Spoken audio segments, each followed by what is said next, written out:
My name is Nassim Haramein. Thanks for coming, all of you. We've got people from everywhere. Portland, Ashland, Reno, all the way from Reno. It's great. Thank you all for being here. So today we had a big day. A lot, a lot of information is gonna flow through this room today, and we're gonna go through all the physics from universal size object right down to subatomic particle, um, going through consciousness, ancient civilization, um, chemistry, biology, and so on. So we've got a big agenda. It's going to be fun. And it's going to take a little time. So be comfortable. Make sure you are comfortable. Make sure you have enough water to lubricate your brain. Uh, lubrication. And make sure that, if you have to, uh, that you eat enough and all this so your blood sugar doesn't drop too far. Um, Sometimes I see people, that I see smoke starting to come out of the ears. Then I know there's like damage being done. So we'll try to avoid that today. Oh, okay. Maybe we can turn that down on the board. Which one is that? That one there. Low, low, low,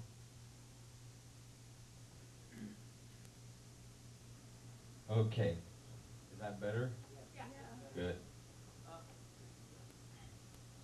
I've been having a little bit of trouble with my throat, so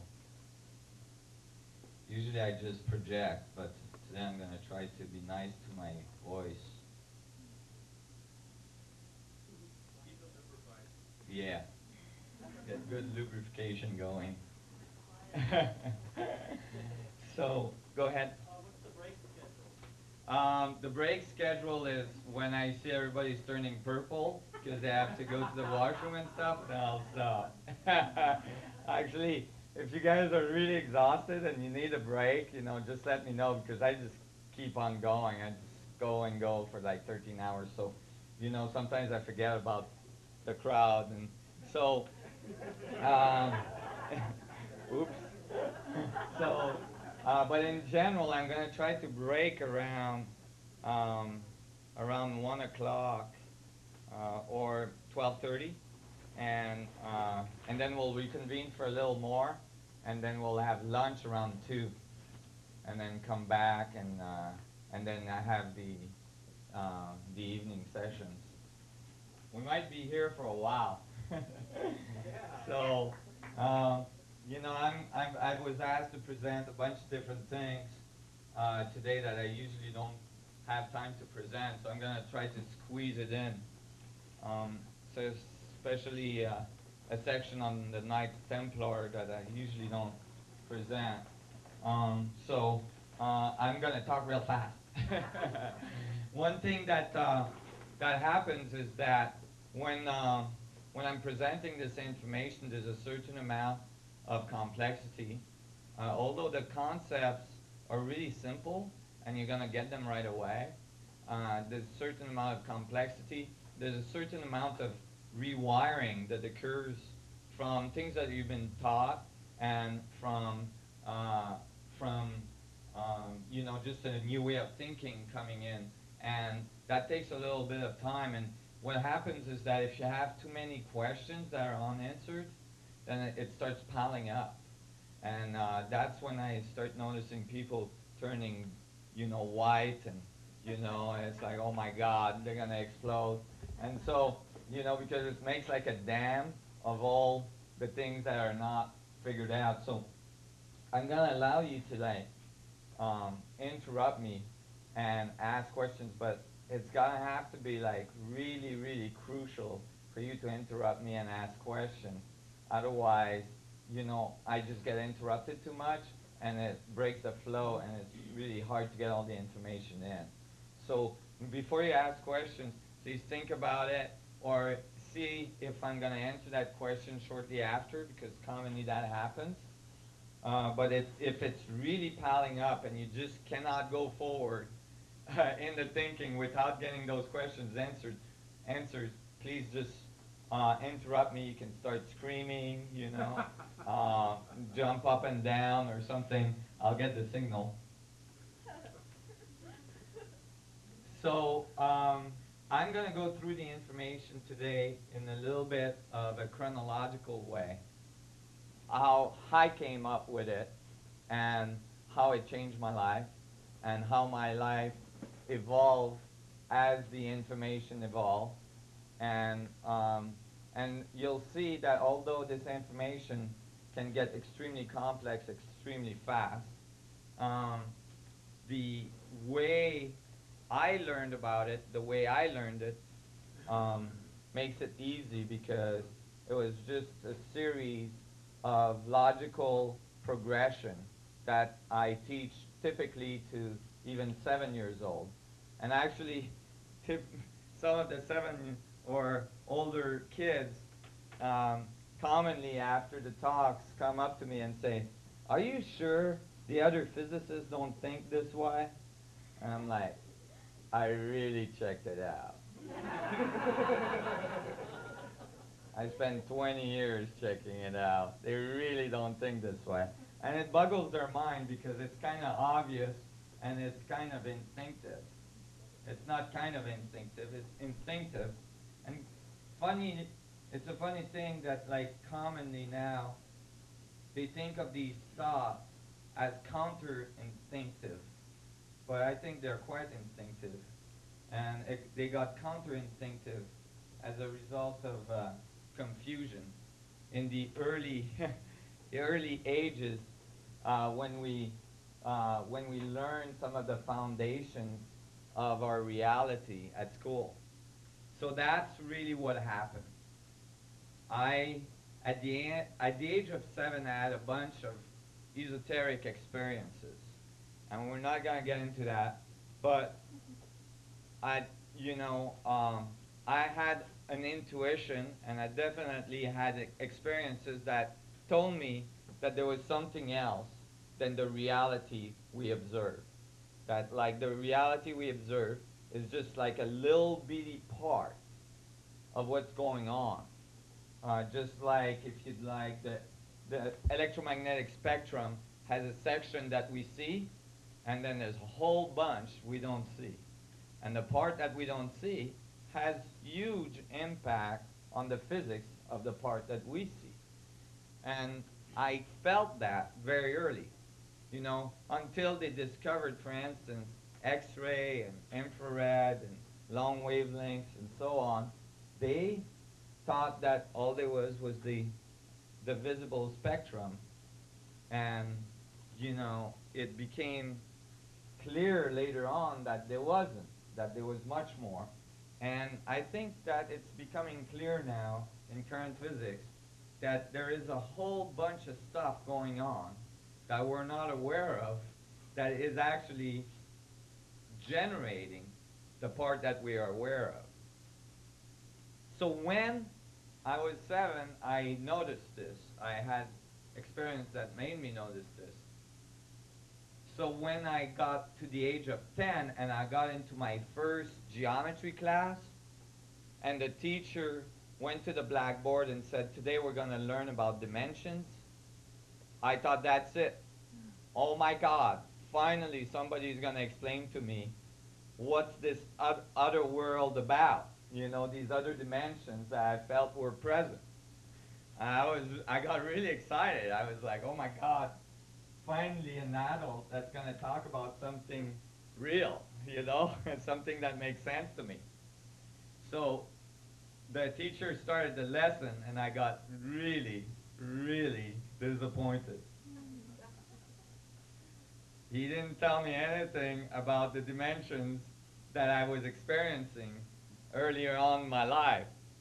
But he actually gave me one of the major key to the evolution of this theory and to its conclusion and into its proof that is now being uh, peer-reviewed in many universities around the U.S. and from scientists that are looking at it from NASA and so on.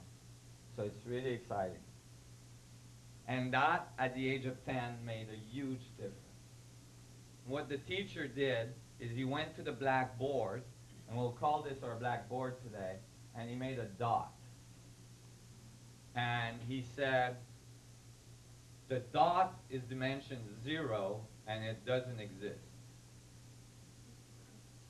And I went, okay, I can see it, but it doesn't exist. And, you know, I was near the door in the back of the room. I was always closest to the door because I was having so much problems at school. And, you know, I'm like, okay, whatever, you know, if you got a dot that didn't exist, I can go with that for now. And then he said, this is a series of dots that he placed together and made a line and said, this is dimension 1, and it doesn't exist either. It still doesn't have volume. And, you know, that seems consistent to me. Then he placed a bunch of lines that are made out of dots together, made a plane, called it 2D, and said this is the dimension that you live, that your comic strips lives in. It still doesn't exist. It still doesn't have volume. Well, until then, although, you know, it was kind of a bizarre approach, it was consistent. But then he did something that seemed like a miracle. He grabbed 6 of these planes and put them together on the blackboard, made a cube, and said, this is dimension 3, 3D, that one you exist in. And I was in the back of the room, and I'm like, oh my God, how can that be? And I could tell that all the other kids in the room were like, huh? You know, but nobody was saying anything. I wasn't about to put my hand up because I knew the next thing that was going to happen is the door was going to get open and I was going to get kicked out again. So I didn't want to do that. So I didn't say anything, but it didn't make sense because it's like that was a mystery cube. Because if you have a dot that doesn't exist, that makes a line that doesn't exist, that makes a plane that doesn't exist.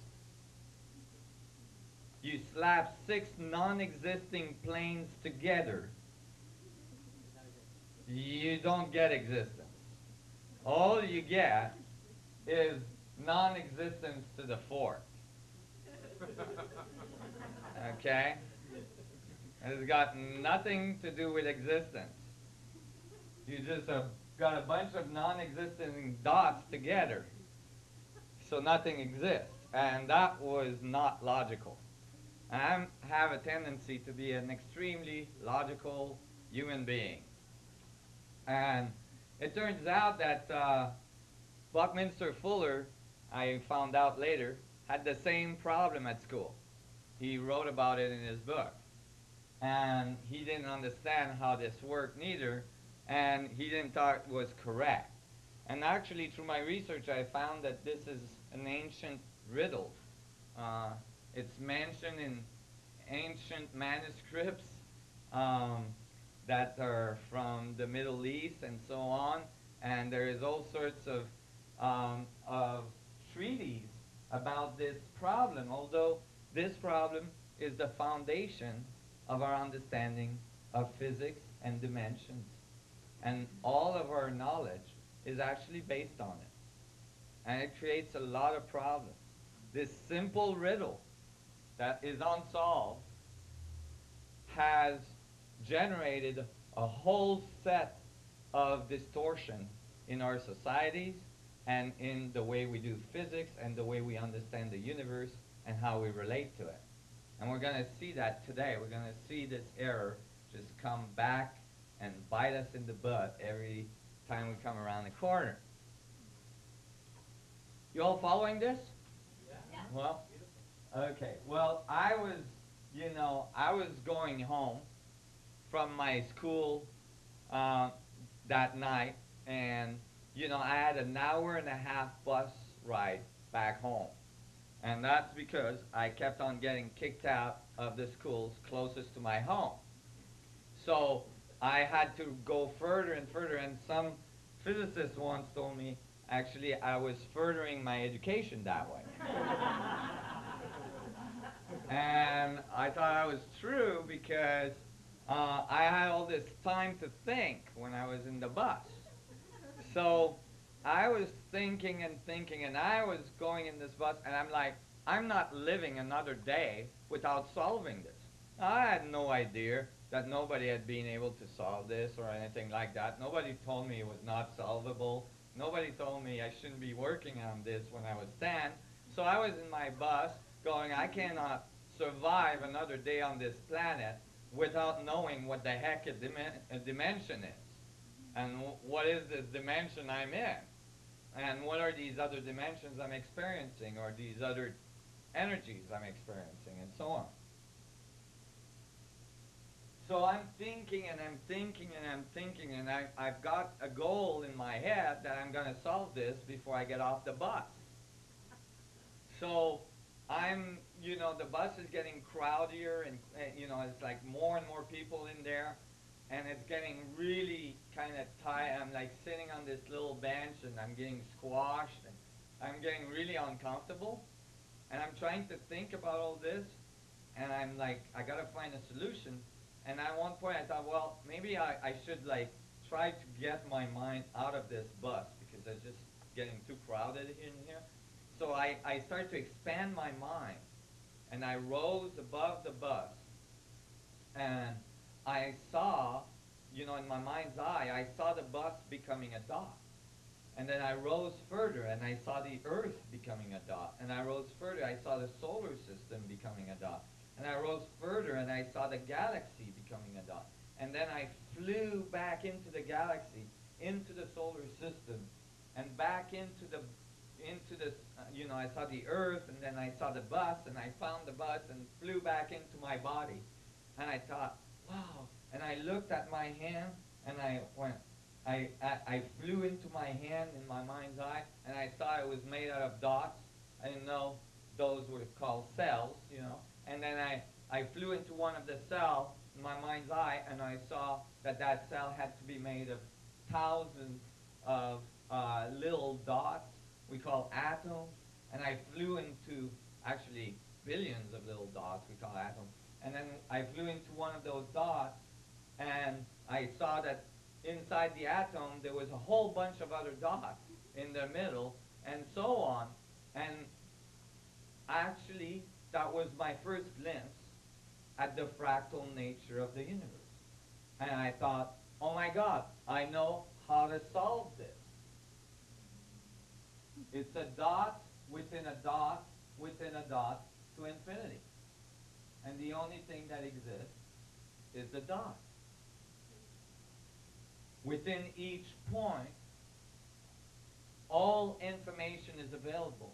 Each point contains the whole. So the only true existence is the point. And from that point, or from an arrangement of points, you get all of reality. Wow. I was onto something. I got really excited. It's like, that's the way it goes. Each point contains the whole. Each point has all information. Each point is connected to all other points in the universe. And then the universe arranges the points in all sorts of different ways and makes all of the things we see. Well, that would mean that each point had to contain infinite amount of energy, infinite amount of information. Well, I got excited, and I'm like, oh my God, I got to tell my mom. So I went back home, I got out of the bus, and I'm all excited. I'm like walking on the cloud. I'm feeling like I've got this illumination, and I'm on my way to changing the world and all this, and I get home and I wait for my mom. My mom comes back from work and I'm like, Mom, I figured out something at school today. It's real important. She smiles and she's like, oh my God, he finally had an A in the test or something. She thought I did something real good at school. And I'm like, Mom, I figured out that each point contains the whole. Each part of you has infinite involved in it, and each point has a connection to everything else. And I'm telling her all this, and she looked at me, and she, part of your curriculum at school, is it? And I think you should go back to it. You're not doing, and my mom's kind of a pragmatic person, and she's a Roman Italian, woman, and she just looked at me and said, anyway, today I don't feel infinite, you know. I'm not feeling infinite, so why don't you just go back to your curriculum, go do your homework or something. And it it kind of, I got disappointed. It crushed me. I was like, oh my God, she's right. How can a point contain the whole if a point has a finite boundary? If the body has a finite boundary, how can it have infinity in it?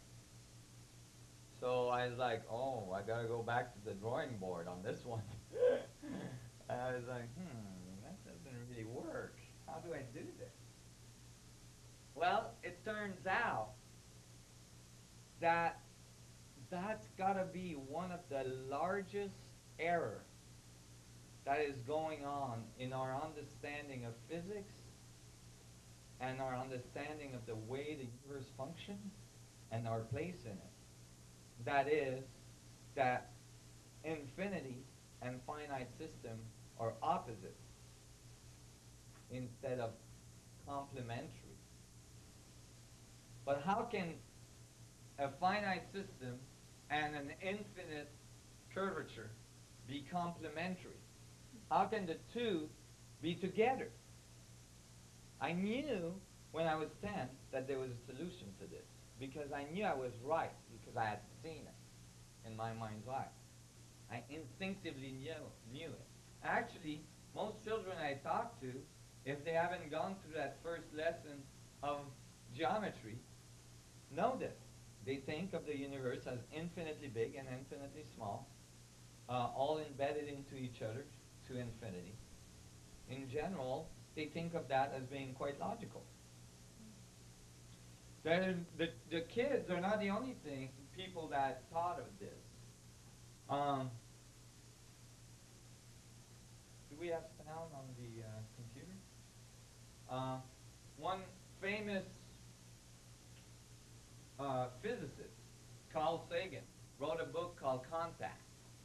And then there was a movie that was made out of that book. And the movie starts like this.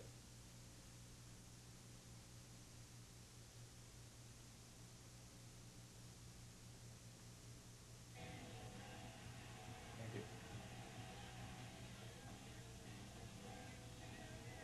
Okay, this is a little bit hard to see.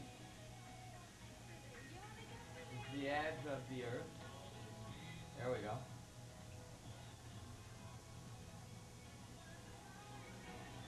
And so we're moving away from the Earth in space. And as we move out, we catch up with all the radio waves that were sent into space by the Earth.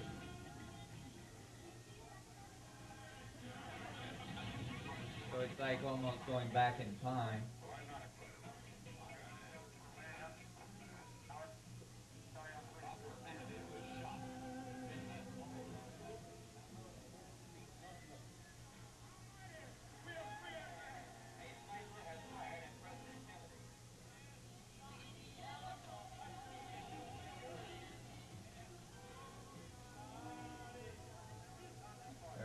Saturn.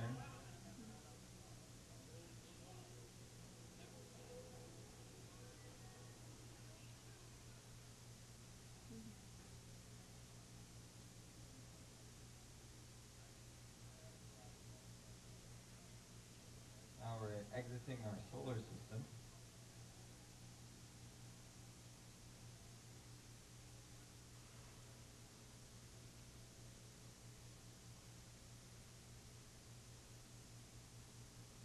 And shortly we'll be exiting the arm of the galaxy we're in.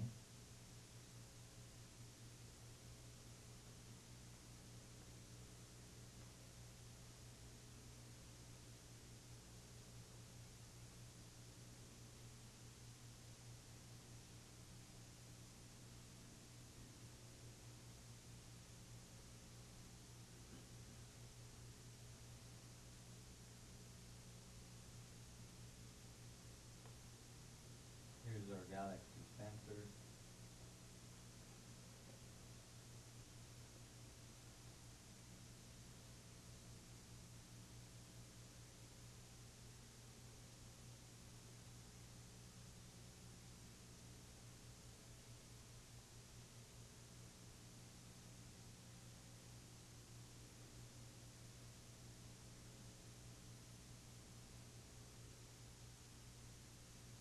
And now we're moving faster and faster away from our galactic supercluster.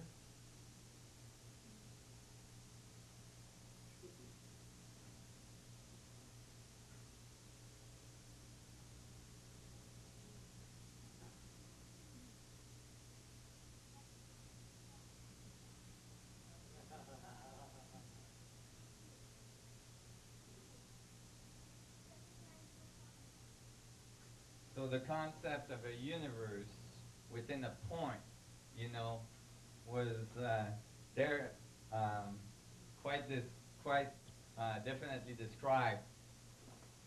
Let me tell you as well that the concept of a universe coming out of a dot is not that outrageous. The current theory of the Big Bang says that we all came out of a dot the size of a Planck's length, 10 to the minus 33 billions of times smaller than an atom, and all of our universe.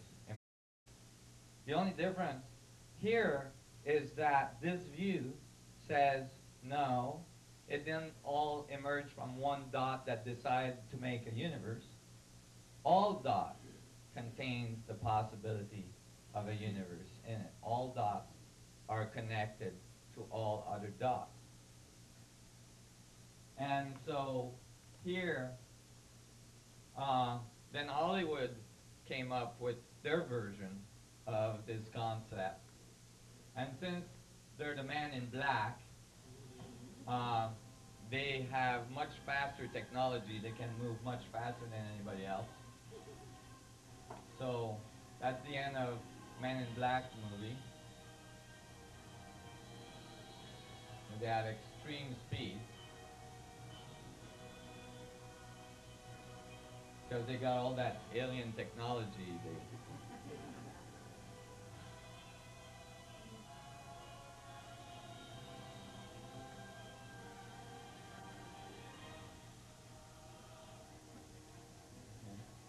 Little marbles we are.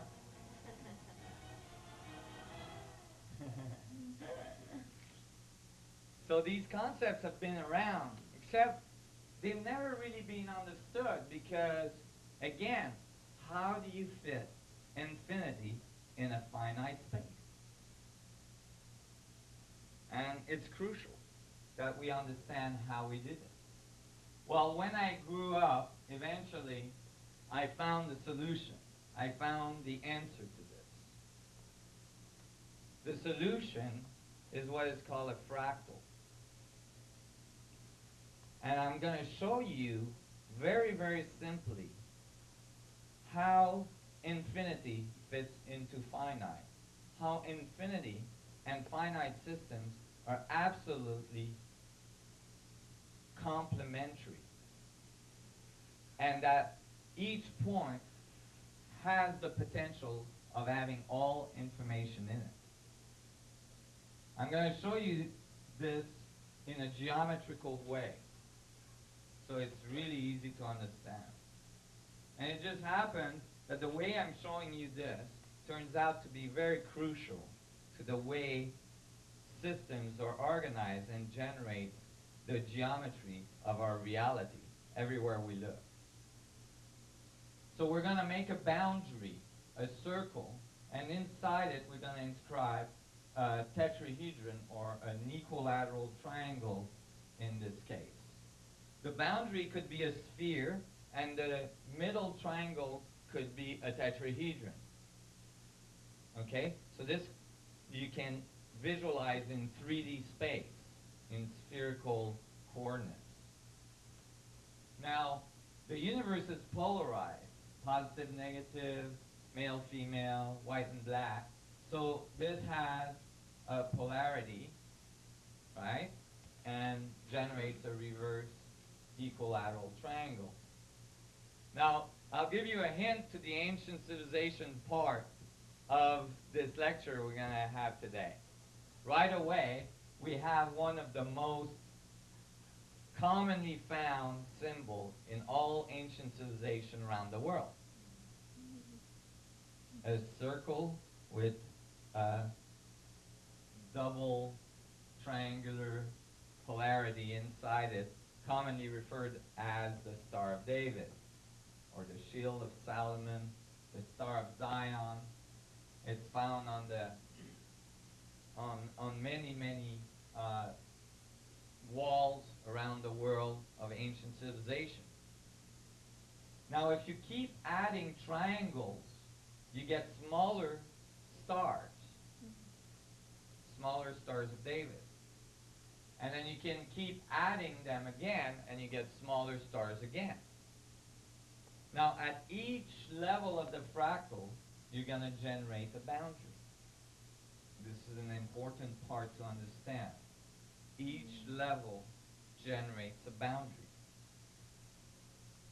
Again, boundaries at the next level. And now I'm making smaller boundaries. See, I didn't put them all around because I got lazy. And then now I'm making smaller boundaries again. And smaller, and now they're so small you can't see it. Now, if I give that equation to my computer and got the computer to just keep making boundaries, keep making smaller and smaller triangles, it would continue to do this to infinity until it heated up, melt down, and I'd have to go and get myself a new computer. But assuming it didn't do that, it would keep making smaller and smaller triangles to infinity.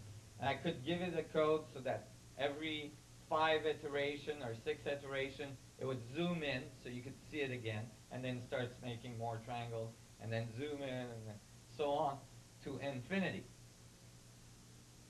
However, although I can place an infinite amount of triangles, I will never exceed the first boundary I made for myself. Never. I just showed you how infinity fits in a finite space, or a so-called finite space. Because you can divide to infinity within the circumference of a circle. What does that mean? Why is that important? What does that do to your life? What does that do to the way we do things on this planet? Well, let me give you an example, even if it's just for physics. We built faster and faster and faster accelerators that cost billions of dollars to build, to get smaller and smaller and smaller and smaller. Now we're at like millions of times smaller than an atom particle, actually. And we're building accelerators now in Geneva in Switzerland that are costing $300 billion, I believe. 5 countries had to get together to build it, right? To get even smaller particles. Well, if we understand this principle, we would understand very quickly that you can keep building larger accelerators and you can keep getting smaller and smaller particles. You can always keep dividing. So we would give up the search for some fundamental particle and that's going to end the search for particles, and we would start to understand that what we need to discover is the dynamics of the division, the dynamics of the quantization. You understand? Not, you know, how far we can go into infinity. Just so that some physicist can put his name on it and get a Nobel Prize for a new particle. But further, what does it mean to you? It means that if this is true, every one of your atoms, every one of your cells has infinite potential in it, has infinite connectivity to everything else. That each one of your atoms is a mini black hole. Because if there's infinite amount of particles in it that can be divided, that means it has infinite mass.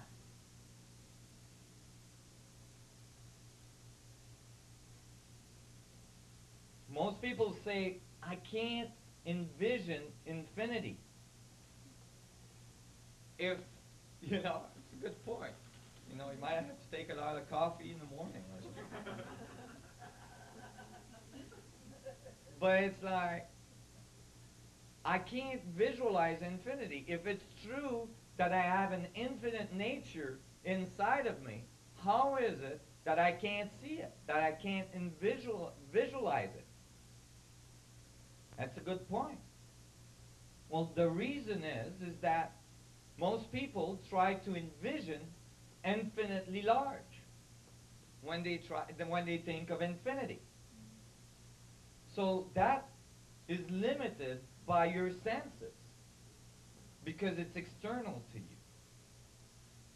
However, here we see that through infinite division, we can generate singularity, a link to all other things.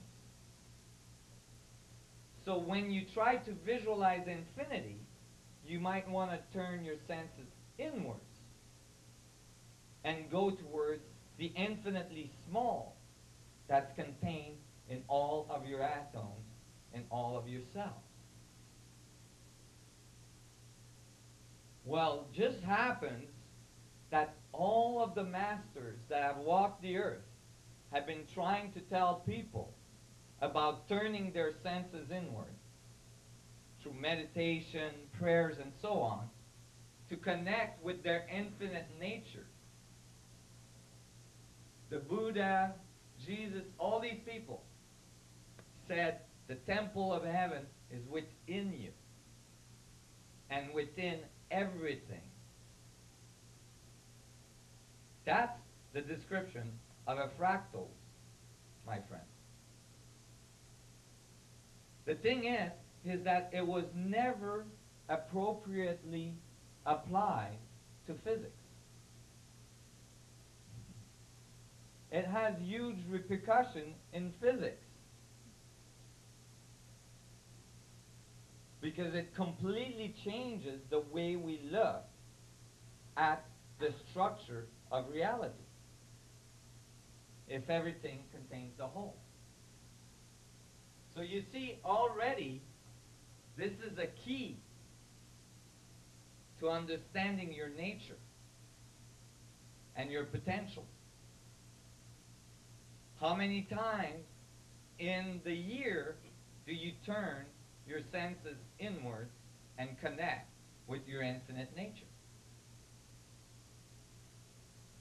And so I was really excited about this because it seemed to say as well that the universe would be expanding and contracting, right? If everything goes towards infinity at the center of all atoms, then the universe is contracting as much as it expands. And I could see how the external part of my existence is the expansive part, and the internal part of my existence is the contractive part. So I started to think in those terms when I was actually 11, and I learned to meditate.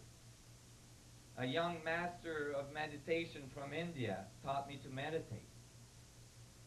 And I was really excited because I was discovering a whole world within myself that seemed to have infinite potential. So I started to spend more and more time concentrating inward and connecting with that part of my existence. And I start to think that there must be a balance between the expansion of the universe and the contraction of the universe. And the contractive part of that balance equation is the part that generates. And the radiating part is the part that alienates, that destroys. Yet, all of our science, all of the knowledge is based on the radiating part. There's nothing we've really discovered since fire. We explode everything. We put fuel in a rocket, right? Tons and tons of fuel, and we light the bottom, put a few people on top, and pray that they're going to survive the experience. That's our approach. We put fuel in our car, and we explode it in a chamber, and we push a piston up and down. It's all about explosion. And we think the universe is expanding.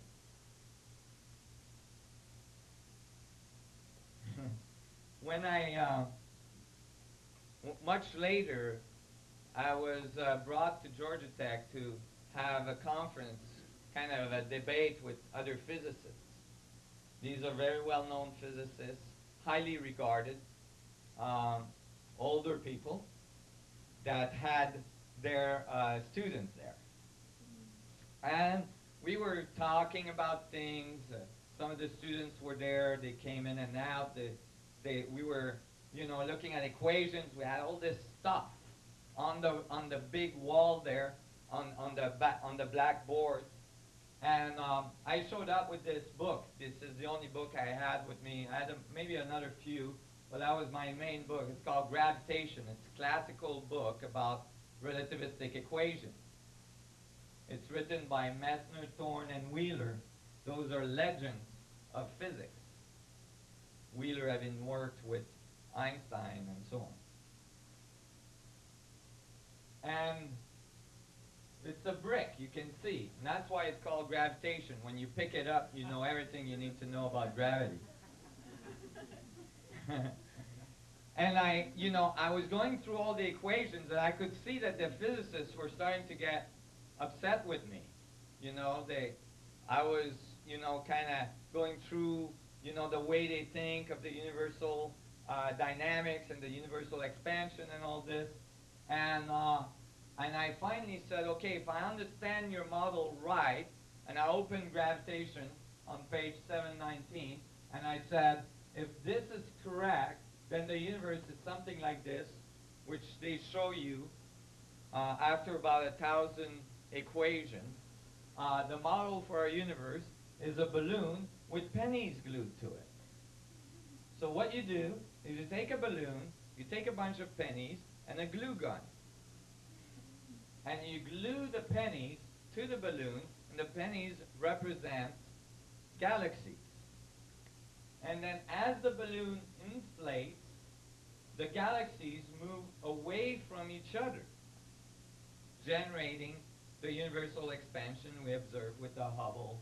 It's called the Hubble constant, or the Hubble expansion, and is observed by various modalities, including telescopes. And so I'm going through this with them, and you know, you got to realize these guys are very accomplished physicists, and you know, they're looking at me going, "Oh my God, this is like kindergarten stuff. You know, if you don't know this stuff, you should go back home and study a little more before you waste our time."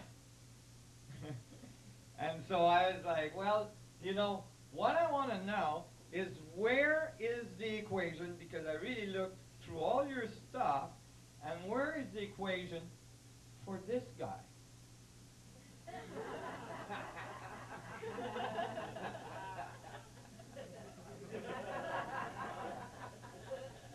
And, you know, the room became quiet. And I was saying, well, you know, this is definitely a component of the dynamics that are going on. And I said, if you keep drawing, you know, if you don't stop at the face, and you keep drawing the rest of the guy, you'll notice that when the balloon expands, the lungs contract. For every action, there's an equal and opposite reaction. First law of physics.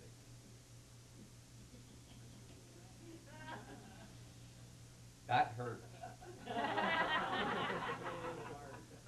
Everybody had a blank look on their face, and the room became so quiet you could hear a pin drop.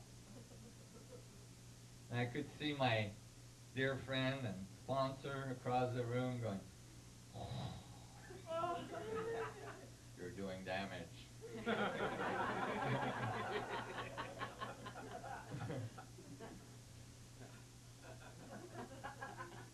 Kind of obvious. Completely missed. Obviously, if the universe expands, then something is contracting. And that dynamic of expansion would be a feedback, right?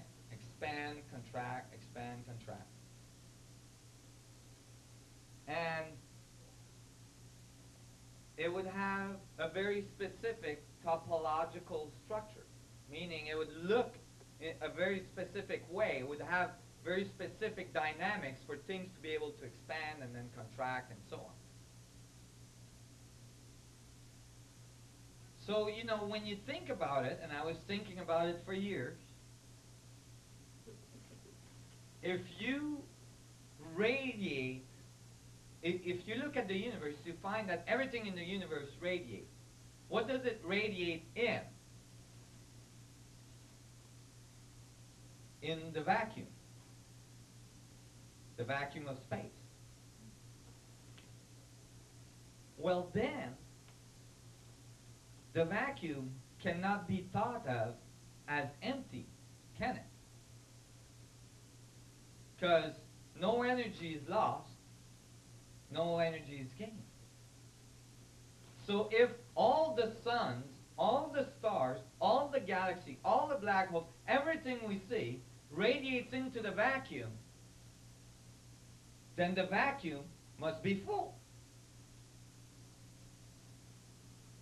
Full of energy. And it was clear to me that then the vacuum must be the contractive side of the event horizon, the contractive side of the structure of reality, the part we don't see. Why? Because it's contracting towards infinity, moving away from us. It appears to us as vacuum. So I was puzzled about that, and I remembered my first class of physics. So again, you know, I'm all excited now. I'm about 16, and I'm going to my first class of physics. Well, actually, I'm like 14 or, you know, 15, something like that. And I'm like, oh my God, today I'm going to go into my first class of physics. I'm going to learn everything there is to know about atoms and reality. So when I sat, the first thing I did is put my hand up, and, you know, the teacher didn't know me better at the time, so he asked me what I wanted. And I said, what is an atom? I was surprised to hear the response. I thought, oh, he's just going to spell it out. What the heck is an atom? And he said, oh, that's way too complex for a first physics lesson. And in fact, we are not quite sure what an atom is. I was like, huh? You mean that in all of the years of physics that have been going on this planet, you guys still don't know what the heck is an atom? How can you tell what anything else is then? Right? And so I was like puzzled, but one thing he said is that one thing we know is that the atom is made out of 99.99999% space. And I went, oh, space. Mostly space. Everything you see, everything you touch, everything is mostly space. 99.99999%. That includes you. You are 99.99999% space. And it was like, wait a minute. That the universe is connected by an unseen force, right? What would be the thing that would connect all things? Space. That's the only thing that's everywhere. And that's the only thing that all energy is radiated into. So I started to think, maybe it's the exact contrary. Maybe the atom is just a result of a division in space. Aha. Like the fractal structure we just saw. Divisions of space to infinity. Now it starts to look a little different, doesn't it? Is your brain starting to hurt? That's okay if it does. It's normal. Don't panic. It'll get better. But imagine you're doing music. You need silence to be able to cut it, to make music, to make a beat. If you're making reality, you need space to define the reality in between. So space, reality could be just various resolution, right? Various divisions of space in a fractal structured vacuum, which is some of the math we just published recently. It's becoming extremely popular, the concept of a structured vacuum, energetic structured vacuum. This is in advanced physics. So I dug a little bit more after that first class in physics, and I found something that blew my mind. Much later I did find it. And it says this. It's in gravitation. Present-day quantum field theory gets rid by a renormalization process of an energy density in the vacuum that would formerly be infinite, if not if not removed, by renormalization. Now people, you don't know what renormalization is. What they tried to do to me at school.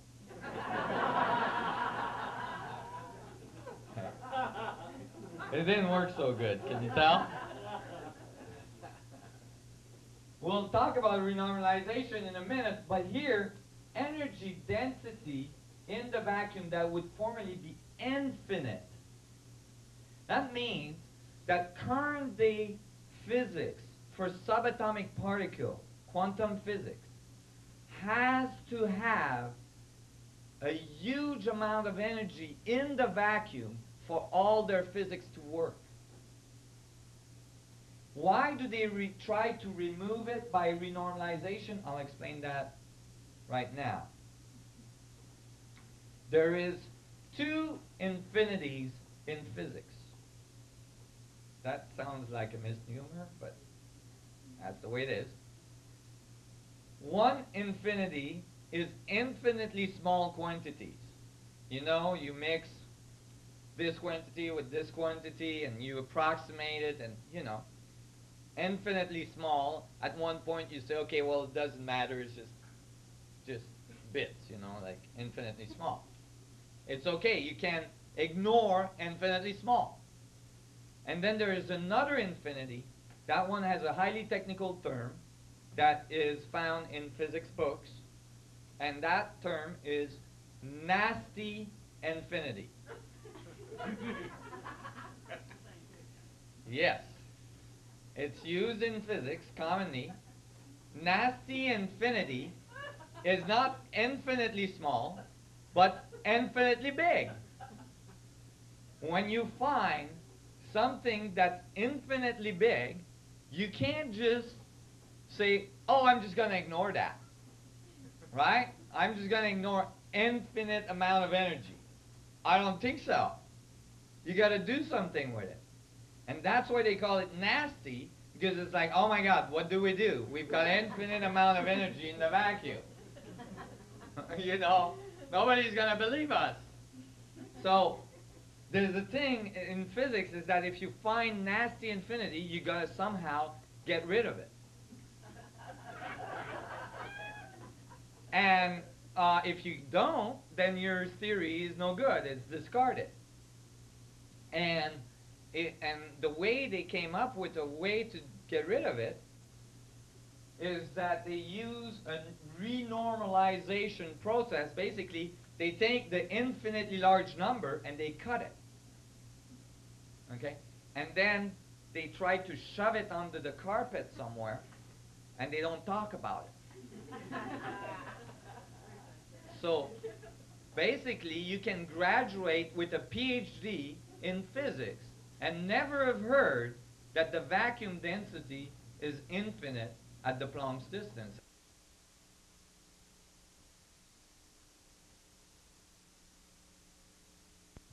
Right? It's called quantum fluctuation. Now it's getting more talked about because of many, many different reasons. But so it's becoming more popular in people. But only a few years ago, if you talk to people about, you know, infinite density in the vacuum, they'd look at you and go, oh my God, what are you talking about?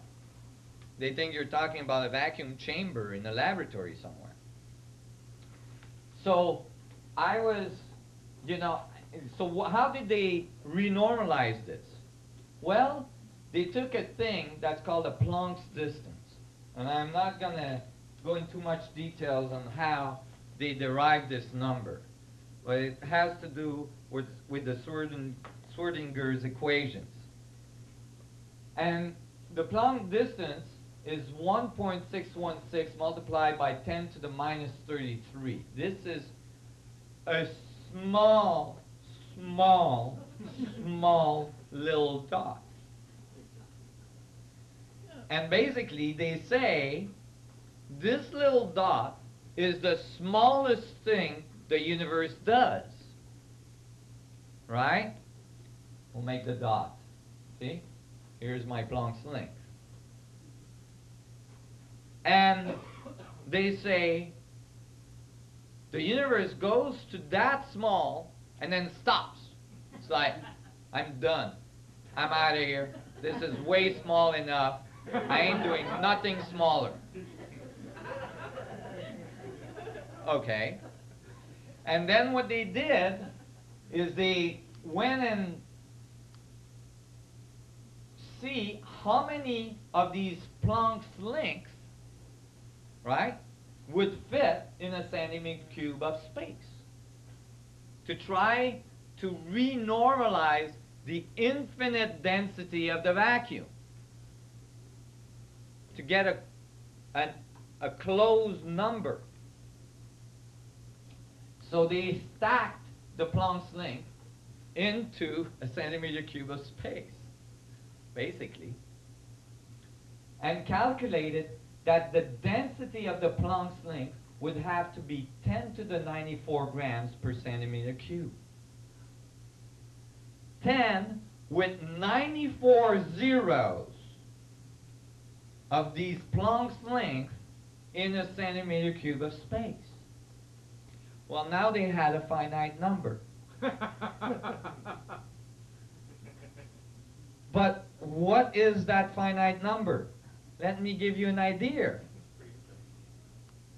If you took all the stars we observe in the universe with the largest telescope on Earth, actually off the Earth, the Hubble, and you stuck, and we see 100 billion galaxies. Each galaxy has over 300 billion stars in it. Most of these stars larger than our solar system. Okay? And you took all that stuff with a huge trash compactor and you squashed it into a centimeter cube of space,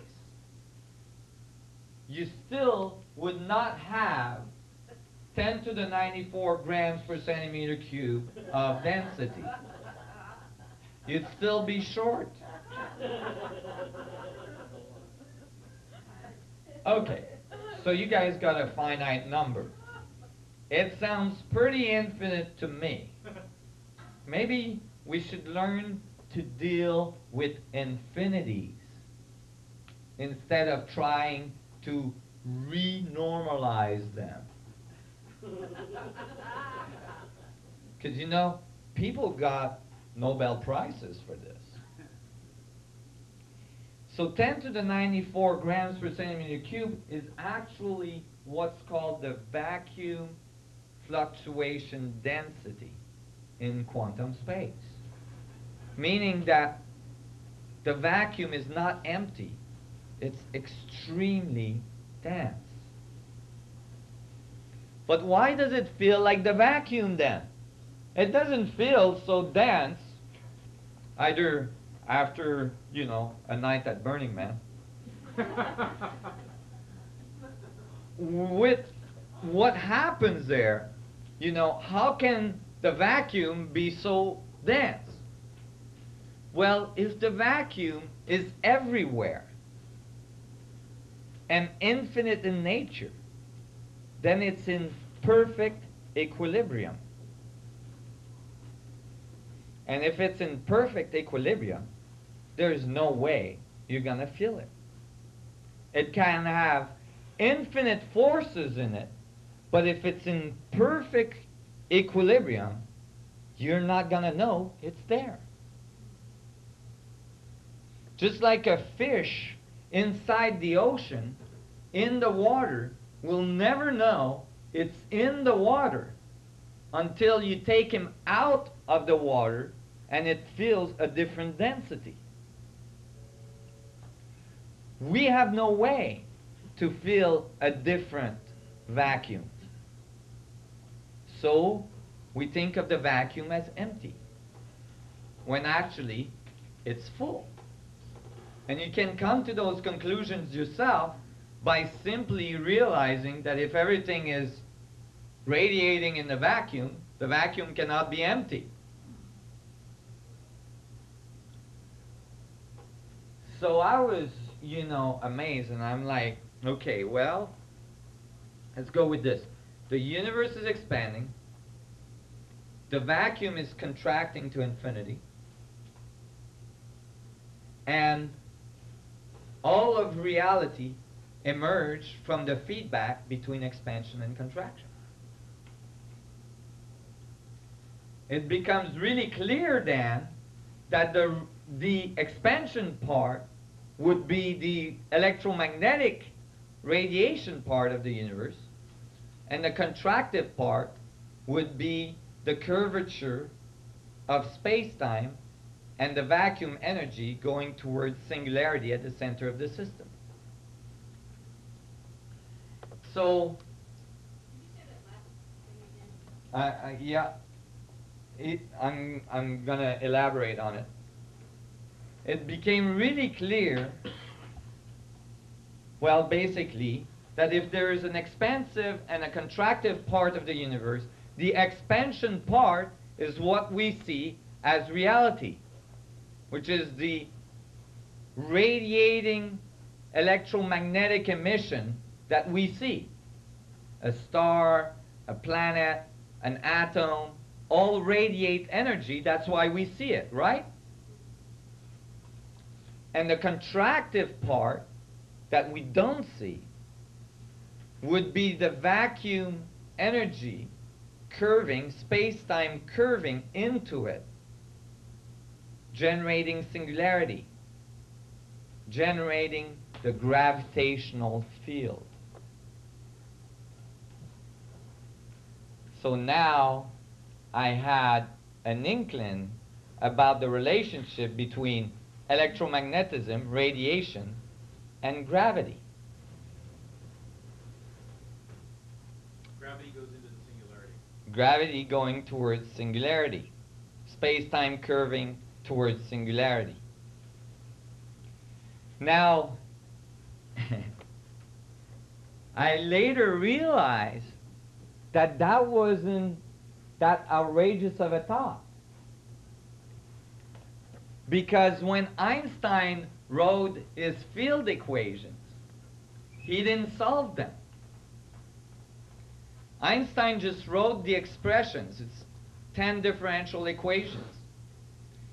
He couldn't solve them. A physicist that was fighting on the Russian front, right, while dodging bullets, was working hard at solving those equations after they were published.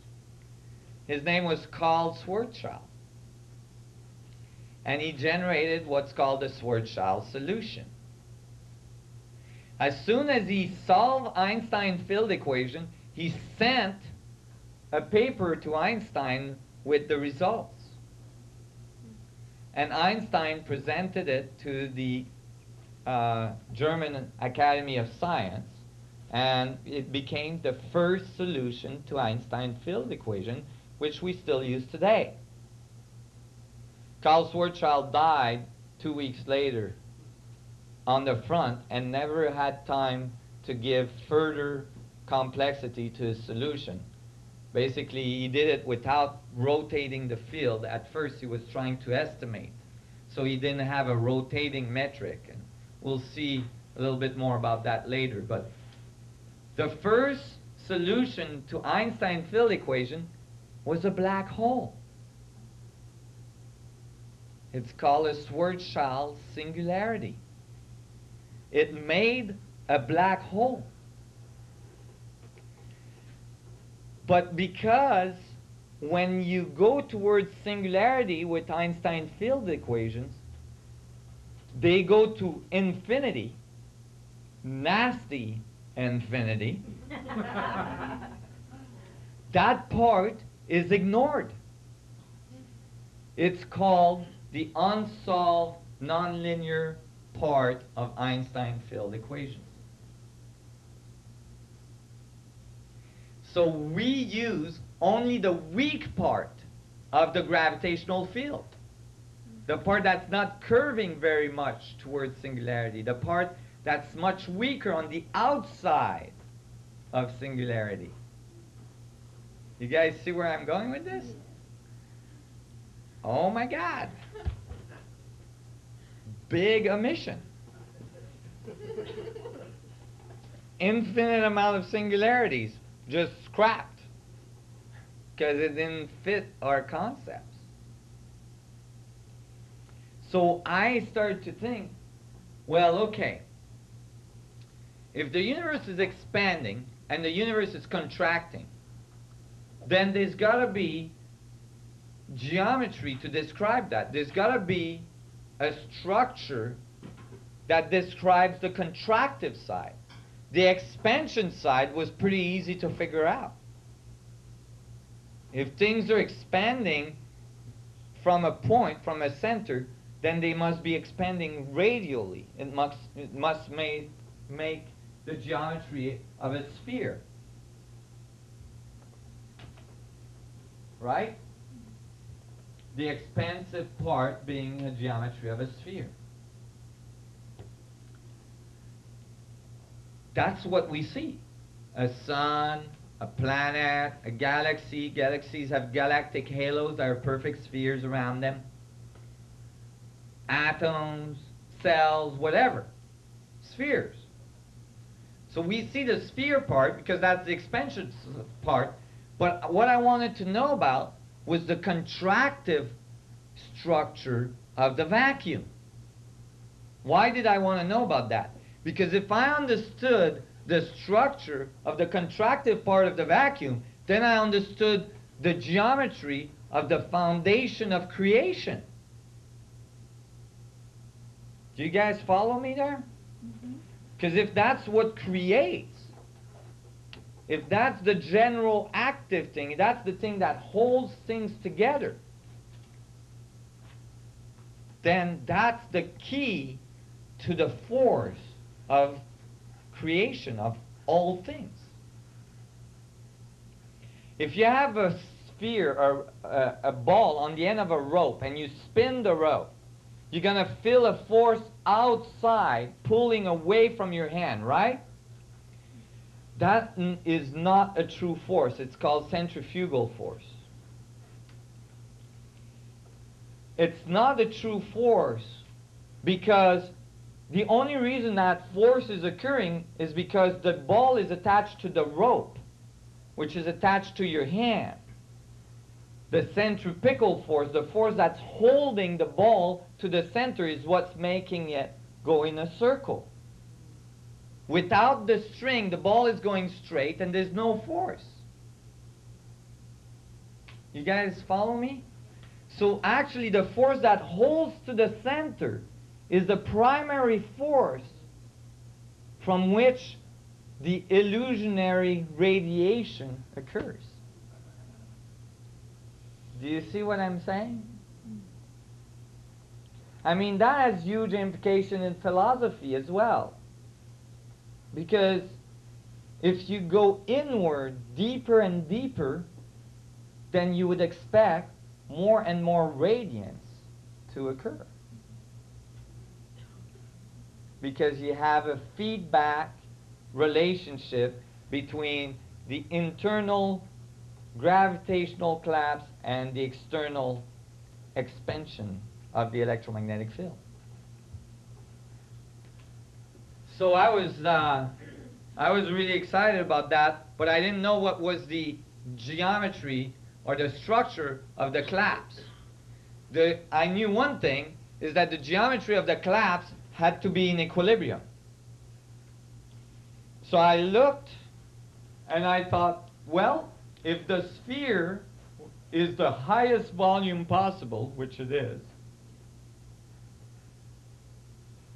then the geometry, so it's the highest volume possible because it's expanding, right?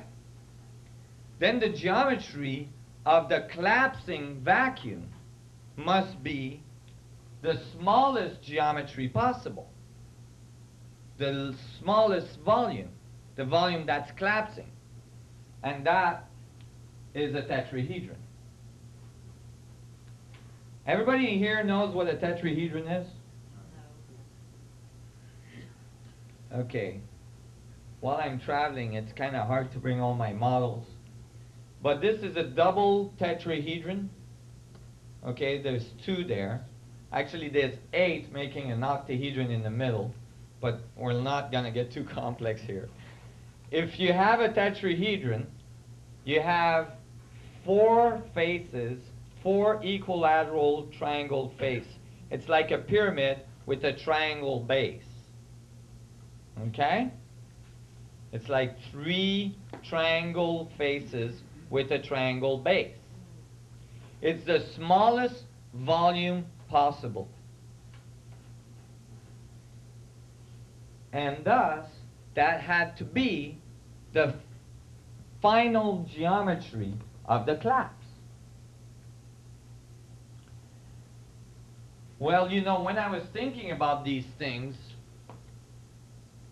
it was almost 15 years ago, there wasn't people like if you go in Sedona right now, you know, like, or, you know, Burning Man or whatever, you know, there wasn't people going around with tetrahedrons on their heads and like living in tetrahedron houses and, you know, having tetrahedron cars and stuff like that.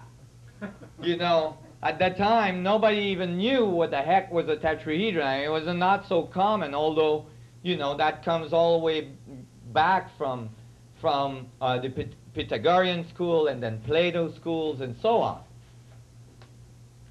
So I was, you know, at the age of 16, after all my encounters with current physics and so on, I decided I was done.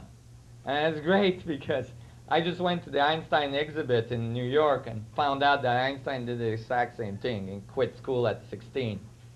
But I was, you know, I couldn't keep doing this. I was just running into troubles everywhere I went. And so I started to teach skiing. Because I was a good skier, I figured I can live that way and do research at night. So I was doing research at night and skiing every day, teaching skiing, being in nature. And I was like, well, you know, after years of skiing, I taught skiing for 15 years. I became one of the top ski instructors in Canada. I was one of the 20 top ski instructor in Canada, ski coach. And I was very successful. And I was going from Canada to Australia, New Zealand in the summer to do their ski season there, and then back to Canada, and then back to Australia, and then back to Canada. And I was freezing my butts out. I had no time to unfreeze. I had like a week and a half to 2 weeks on, you know, Fiji Island, you know, in between seasons. And I was just not cutting it. So after a while of doing that, I got tired of it. And one summer I said, that's it. I ain't teaching skiing again this summer. I'm going to teach scuba diving. So I'm, you know, decided to thaw out one summer and teach scuba diving. And I had been scuba diving since I was a young kid. So I knew I could teach scuba diving. So I opened a map and I thought, okay, I gotta be south of the border. It's gotta be extremely hot. And so I took a map of Mexico and I found this little island called Isla Mujeres. And I thought, wow, you know, I was a ski instructor. Island of the women, man. That sounds good to me. So I decided I was going to go to Isla Mujeres. So I went down there and I got a job as a dive master. And I started to, you know, dive master down there. And I learned a lot and all this. And then one day, I had a day off. And I decided to go for a little expedition. And I hadn't seen the pyramids, so I decided to go to Chichen Itza, the pyramids of Chichen Itza. Well, you know, it's like you get in the bus, you know, I had to take the ferry from the island. I got in the bus, you know, with the chickens and the pigs and everything. And I'm going through the jungle, you know, for hours. And then finally, you see these pyramids sticking out of the jungle in the middle of nowhere. And it's like, huh? And they're like these huge monuments. And I get onto the site and I'm walking around and I'm like going, wow, how did this get here? So I'm climbing on top of the pyramid, and I figure I meditate on it, so I'm sitting down, I'm trying to meditate, and sure enough, as soon as I close my eyes, I hear, a group of tourists coming off the stairs on the other side with a tour guide. I'm like listening, trying to meditate, and and I'm listening to this tour guide, and the tour guide is saying how, all the rocks were cut in the quarry over the mountain range we see in the distance, and that they were carried from there, cut with copper tools, and then carried from there on with vine ropes on logs across the mountains, across the jungle, down the mountains into Chichen Itza, and then assembled into this amazing monument we were standing on. I'm listening to this, and I'm going, really? And then he mentioned that actually the monument was actually carved and cut perfectly so that on the solstice every year, when the sun rises, it casts a shadow of a snake going up the stairways, and the snake head is carved on the bottom, and it really works. And I'm listening to this, and I'm like, wait a minute, that doesn't sound right. These people, like thousands of years ago, were going around with huge stones across jungle, across mountain range, right? And like putting them in this perfect building that's amazingly well aligned to astronomical events. And it's not like you can build the pyramid and then like get Joe up there and get, okay, Joe, the sun's rising now. Okay, pick it up now. Okay, a little bit to the left. You can't do that. You gotta calculate that stuff in advance. And those are not simple calculations. Those are very complex. Just happens that most of these buildings we find around the world are pyramidal. Most of these enigmatic buildings are pyramidal, and most of them are aligned with incredible accuracy to astronomical events.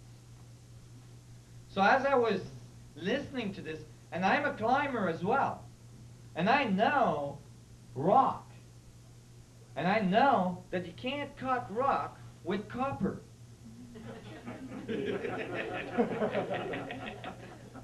And I find out later on that archaeologists say, oh well, they had a way to temper the copper so it became hard. And I was like, okay, can anybody else do that? No.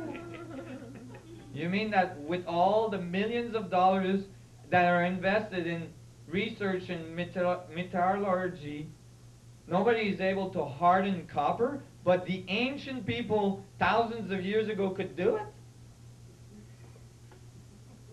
The other thing is that, have you ever tried to pull rocks on logs in the jungle with vine ropes? And now, you're talking about people that didn't have the pulley. So now you gotta stack these rocks to make your pyramid without a pulley. That didn't sound right to me. Just because I'm a type of a logical person. And I was standing on top of this pyramid, kind of scratching my head, going, oh my God, that doesn't sound right. There's got to be some mystery we're missing here. And then it hit me. It's like, wait a minute. This is a pyramid. And there's pyramids all around the world from these ancient civilizations. Why were they all building the exact same geometry? Why didn't they make a cube? What's going on? What's with this pyramidal thing? And I thought, okay, maybe this is a long shot, but maybe they knew something about the fundamental structure of the vacuum.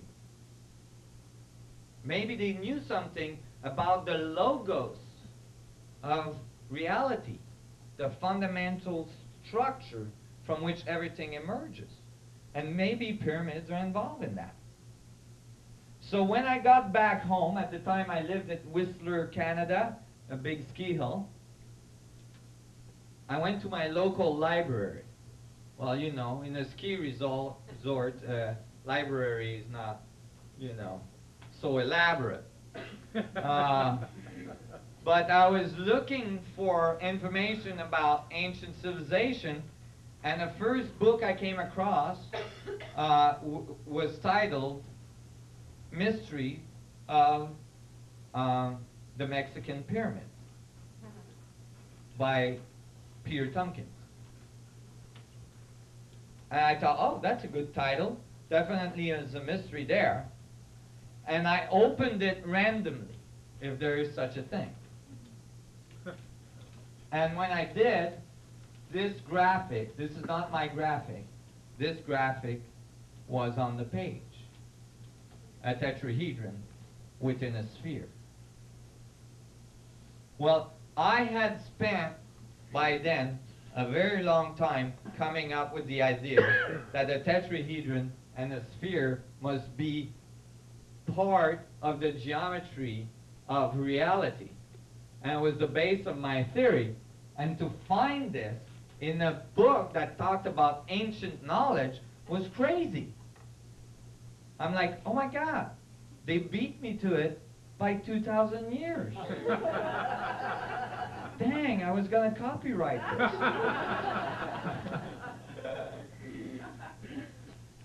And I was like, oh, what's that doing there? And, you know, there was a whole elaboration about the relationship of a tetrahedron to a sphere, showing that a tetrahedron has a very interesting relationship to the sphere, where it intersects the sphere at exactly 2/3 down, 1/3 up, if one point is on the south, or if one point is on the north, then 2/3 up and 1/3 down. And it intersects the sphere at exactly 19.471222064 latitude, which is exactly where I live, actually. I live on the big island of Hawaii, and that is on one of those points. And I was puzzled. How did that get in there? Did somebody listen to my thoughts? But I realized that this graphic was the result of a paper that had been published by an American engineer that had been hired to survey the huge city, ancient city of Teotihuacan near Mexico City. This is where there's the moon pyramid and the sun pyramid and the way of the dead and all this stuff. His name was Hugh Holliston Jr., and the paper was published by the American Health Society after 20 years of him putting, surveying all of the buildings there. Well, when Hugh Holliston Jr. started to survey the buildings at that ancient city, he found something very bizarre. He found that all the buildings there seems to, like the large buildings, the temples and such, seems to be in the exact appropriate place to describe all the orbits of our solar system, with the sun pyramid, the moon pyramid, and everything. He found all the orbits, including Pluto and Neptune. Now, Pluto and Neptune, Neptune, I think it was late 1800s. Pluto was discovered by us early 1900s, 1920-something, by the observatory in Arizona there, in Flagstaff, Arizona. So how come these people thousands of years ago had these orbitals?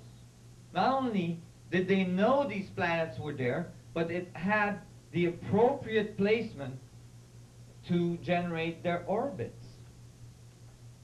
Those are extremely difficult things to figure out, especially if you can't see it. And so that blew his mind. And he started to like continue to investigate, and he found that there was some incredible mathematical recurrence in all of the measurements that he was taking. And that recurrence, these mathematics that kept on creeping up, were always the same. And he figured out that they were pointing out to the mathematics of a sphere and a tetrahedron embedded in it. And that's why he put that graphic in his paper, saying that if these people were trying to communicate something to us, they were trying to tell us about a sphere and a tetrahedron. He didn't notice, though, that even that city, right beside Mexico City, that ancient city, is exactly at 19.47 latitude on the Earth as well. So not only does it have the mathematics of a tetrahedron in a sphere in all of its layouts, but as well it is placed on the Earth exactly where a tetrahedron would intersect a sphere. What's the third point? Well, this is a grand circle, you know, all around the Earth. So depending on where you put this point, these other points will move, right? But if you put this point at the big island of Hawaii, then Mexico City is somewhere in the middle here, in between these 2 points. This one is near the coast of Africa, I believe, and then this one is India, the Daikini temples in India. And so I was amazed that this engineer had come up with this. And I was confirming, that like, imagine that there is a fundamental structure to the vacuum, that there is a fundamental structure to reality. You would expect that throughout the ages, we would have come up with it, because it would be inherent in us. It would be oozing out of us. So I thought, maybe they came up with this then. But I knew there was something wrong, because a tetrahedron on its own is not in equilibrium. And I knew the vacuum geometry had to be in perfect equilibrium. So I had to find something else. Well, at the end of his essay, Hugh Holliston Jr. mentioned a very important thing: the isotropic vector metric from Buckminster Fuller. He said that the mathematical constant that he got from his surveying of that ancient city pointed out to the square root of 9/8, which is the mathematical constant for an isotropic vector metric generated by Buckminster Fuller.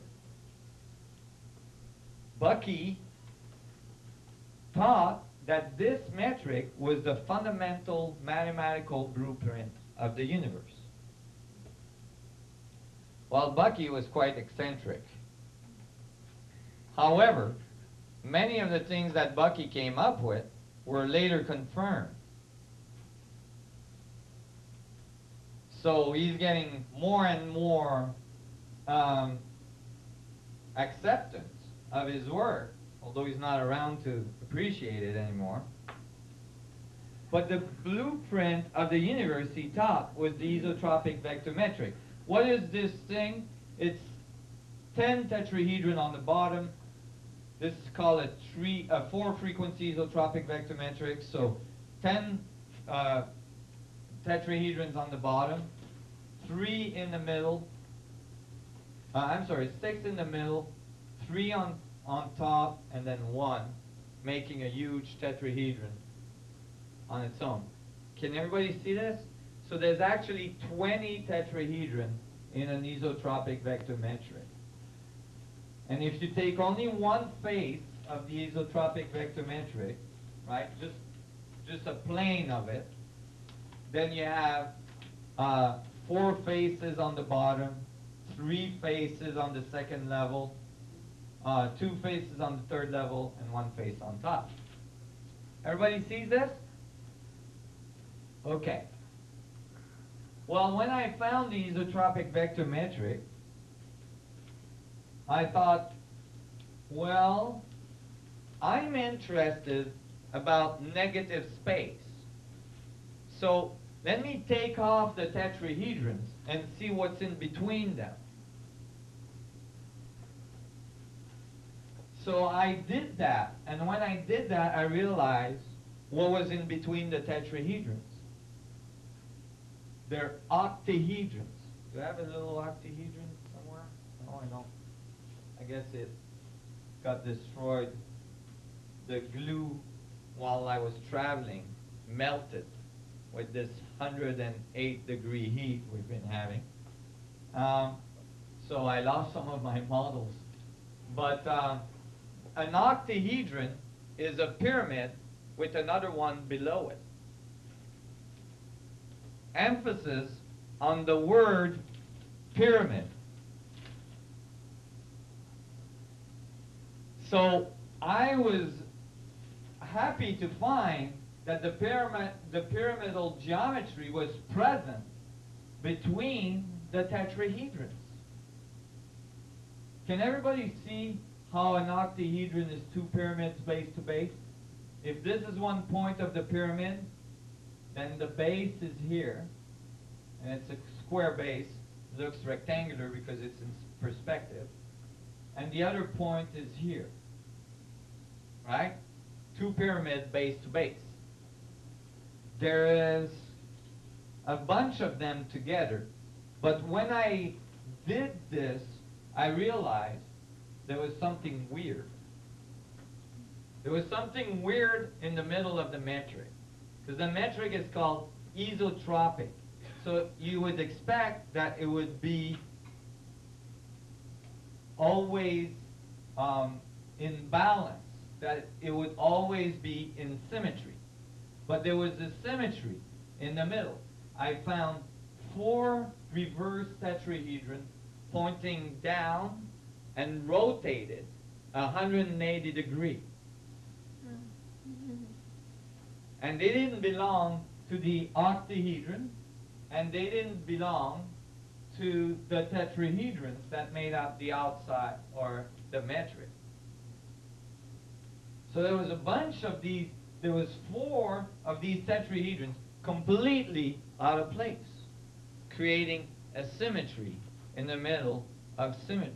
Now I knew this had to be incomplete, because if this was the fundamental structure of the vacuum, it had to be isotropic and symmetric so that you would have perfect equilibrium. Oh, there's an octahedron. Thank you. Ooh, nice. Q-tips. Thank you. Appreciate. Q-tips with what? Honey? Rubber cement. Rubber cement. Here's an octahedron. And so when, yeah, that wouldn't melt as well. Oh, that's good. Because I used to do it with marshmallows, but then people would grab the marshmallows and eat them. And I'd lose my model.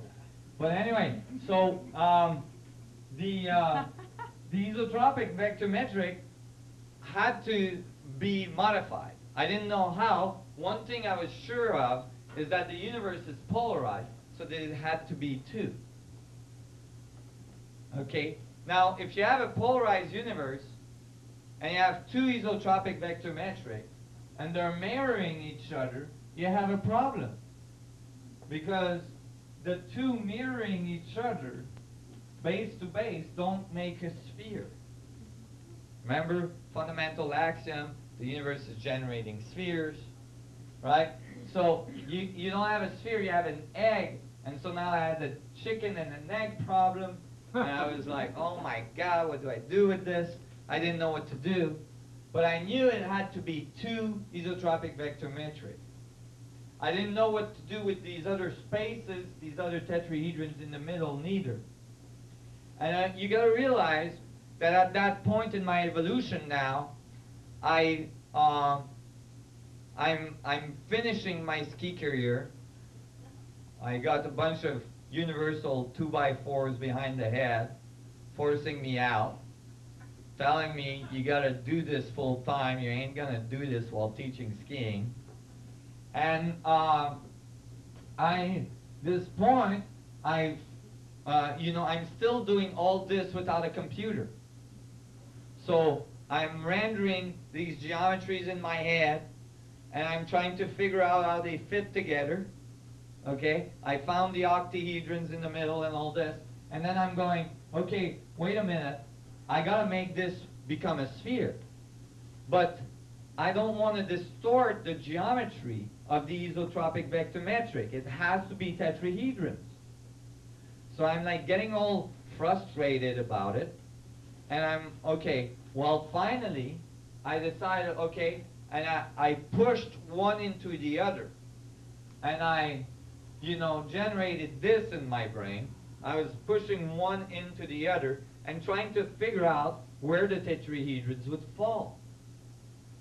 And then that's when I realized what had happened.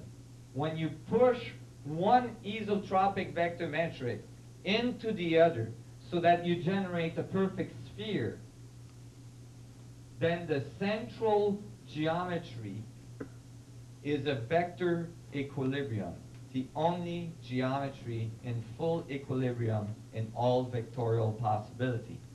And there is no distortion because those four tetrahedrons that were in the isotropic vector matrix alone were there to accept the reverse one, so that the one isotropic vector metric was missing its better half. And when the two came together, it created equilibrium. I still get the chills from that time when I discovered this. It was like, oh my God, this is beautifully, metaphorically, and beautiful for what I'm trying to achieve. The geometry of equilibrium, the geometry of the vacuum.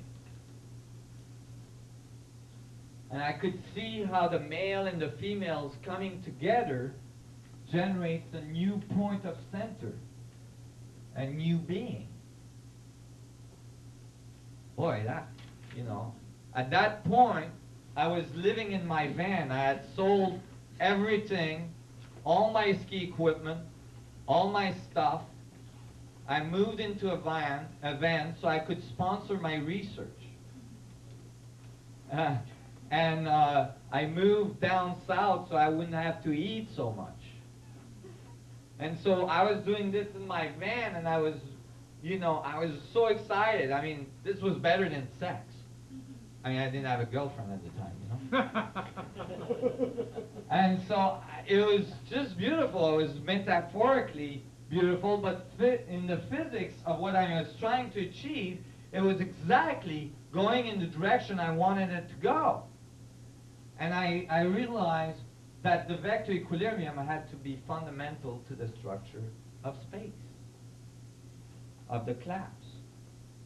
Why is the vector equilibrium the only geometry in full equilibrium in all vectorial possibility? Let me show you. If you have a vector going in one direction, and that vector has a certain length, we'll call the length of the vector its force. So longer it is, stronger it is, shorter it is, weaker it is. Okay?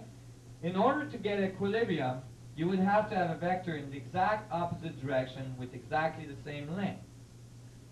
But that's a weak equilibrium because you'd have to nail that, that vector so that it would be a perfect alignment here. Otherwise you would miss equilibrium, and any forces pushing down in any other direction would break the equilibrium. It's very precarious. So how would you increase stability? You'd probably add vectors at 90-degree angle from those. Now you increase equilibrium, right? However, the edge of your geometry has longer vectors than the vectors to the center. Because they're longer, they're stronger, and thus your geometry explodes. It doesn't work. What would you do to try to correct it? Probably add vectors at 45-degree angles from these other ones. But if you did that, then the edge vectors are shorter than the vectors to the center.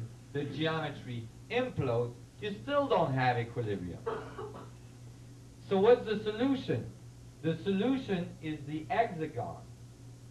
Because the hexagon has edge vectors that are the exact same length as the vectors to the center. It's the only geometry that does that. So now you have equilibrium. And what does that look like in 3D? It looks like a vector equilibrium. This geometry here. Oh. Okay. Vector equilibrium. It's 8 tetrahedrons pointing inwards. Now, this can be seen as well as 4 hexagons intersecting each other. You see that? The red one on the edge, there's a blue one at the equator, and then 2 ones intersecting in the middle. Everybody see that? Say that again. There's a red one on the edge, an hexagon on the edge. 4 hexagons intersecting, creating equilibrium at the center, or singularity. And note that there is 12 vectors radiating from the vector equilibrium. So there's 12 vectors radiating from the center, and there's 12 edge vectors, 24 vectors. These numbers are found in most ancient civilization texts. 12, 24, and so on are found everywhere. The 12 angels with singularity in the middle, the 12 apostles with Emmanuel in the middle, the singularity, and so on. The 24 elders in Kabbalistic traditions, and so on. So I was really amazed that I had found this, but my geometry was still out of equilibrium. Meaning, on this geometry of the 2 isotropic vector metric, the vector equilibrium in the middle had all of its octahedrons filled. That means that when the vector equilibrium is in the middle, the pyramidal structures are completed with octahedrons. But the edge octahedrons were incomplete. So I still had a symmetry. So I went back to the drawing board, back in my van, trying to, I've got this in my brain, and I'm noticing that some of the faces of the octahedrons are not covered. So it's asymmetric. So I decided I have to keep adding tetrahedrons till I gain symmetry. So I kept on adding tetrahedrons, and to cover all of the faces, I had to add 24 tetrahedrons to the ones that were already there. So this is one isotropic vector metric is 20. The other one is 20. That's 40 plus 24. 40 plus 24 was 64 tetrahedron metric. The 64 tetrahedron metric is a match to many, many things. I'm going to give you a hint.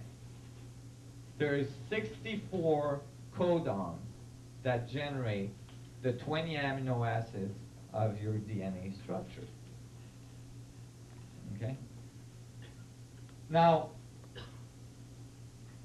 when I found the 64 tetrahedron grid, then I realized that that was the quanta in which symmetry was present everywhere, and equilibrium was truly generated at the center. But what got me really excited is that I realized what I had built. What I had built was a fractal structure, just like the 2D fractal structure I showed you at the beginning, but this one in full 3D spherical coordinates.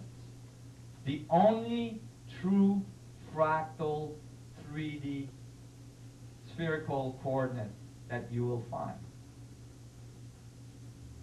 Can everybody see the vector equilibrium on the inside and then the vector equilibrium on the outside? This continues to grow to infinity. And I could see that the inside vector equilibrium, its radius is exactly half the radius of the one on the outside. So the geometry grows in fractals, but not only does it grow in fractals, the fractals are perfect octaves. You see? And so I got really excited. It's like, oh my God, here it is. The structure of the vacuum. Equilibrium to infinity.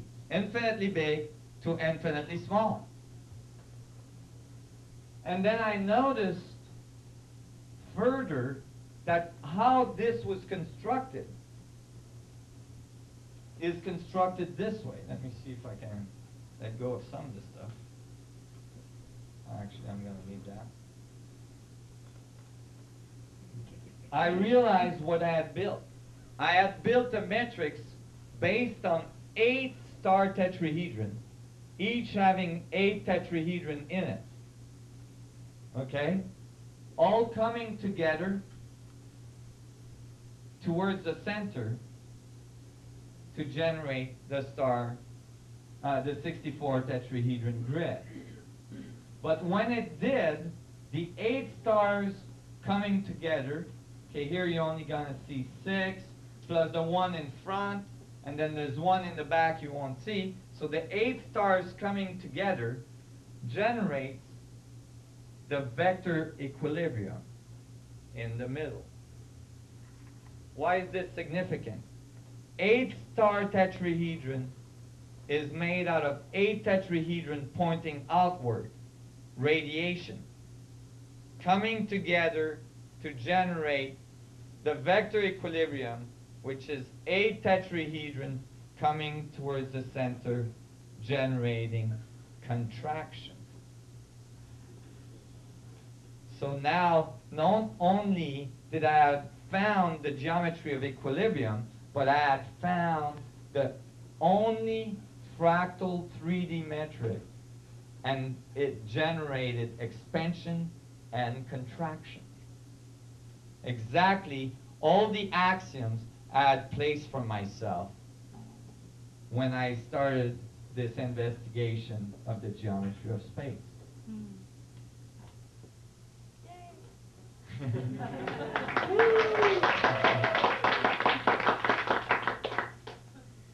I was so excited. In its head. I'm still excited. I was doing this in my brain. I didn't have a computer, and I confirmed it later on computers. But I was like, oh my God, this is so awesome. And then something really weird happened. I knew I had the fundamental structure of space. I knew, I was definitely seeing. Now realize, you guys, if we truly have the fundamental structure of creation, then technology that's based on this information is going to tap directly into an infinite potential of energy, infinite potential of gravity, infinite potential of rejuvenation, regeneration, and so on. You're talking serious change in our ways of doing technology. So I was really excited. And then a bunch of people in England called croppies. Those are people that measure and photograph crop circles. Okay? Now, I know you guys, crop circles, There's scientific papers that were just published in peer-reviewed journals about crop circles, because many of them are not being able to be explained by people going in the fields at night and stomping around, Doug and Dave drinking moonshine and freaking everybody out. Some of them are not easily explained, and actually papers have just been published in peer-reviewed journals saying that this might be a new source of energy. But the croppies that I'm talking about decided in 1997 that if somebody is trying to talk to us through the crop circles, maybe we should talk back. So they went in the crop circles and they wrote in big letters by stomping around with their boots, what do we need to know? Good question. And the next crop circle that occurred was the largest crop circle to date at that time, and it's this one.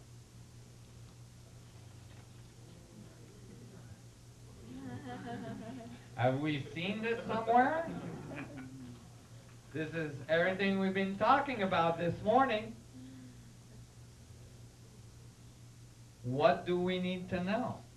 Well, that's really nice. They give us this. They even made it in a way that's not reproducible by Doug and Dave drinking moonshine. Because all the hay is woven in a way that it makes effects of light and shadow that gives the vertices, the edges of 3D tetrahedrons.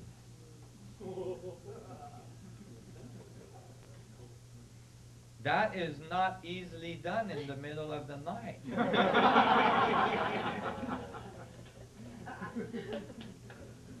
And so, and it was enormous. It was the largest today.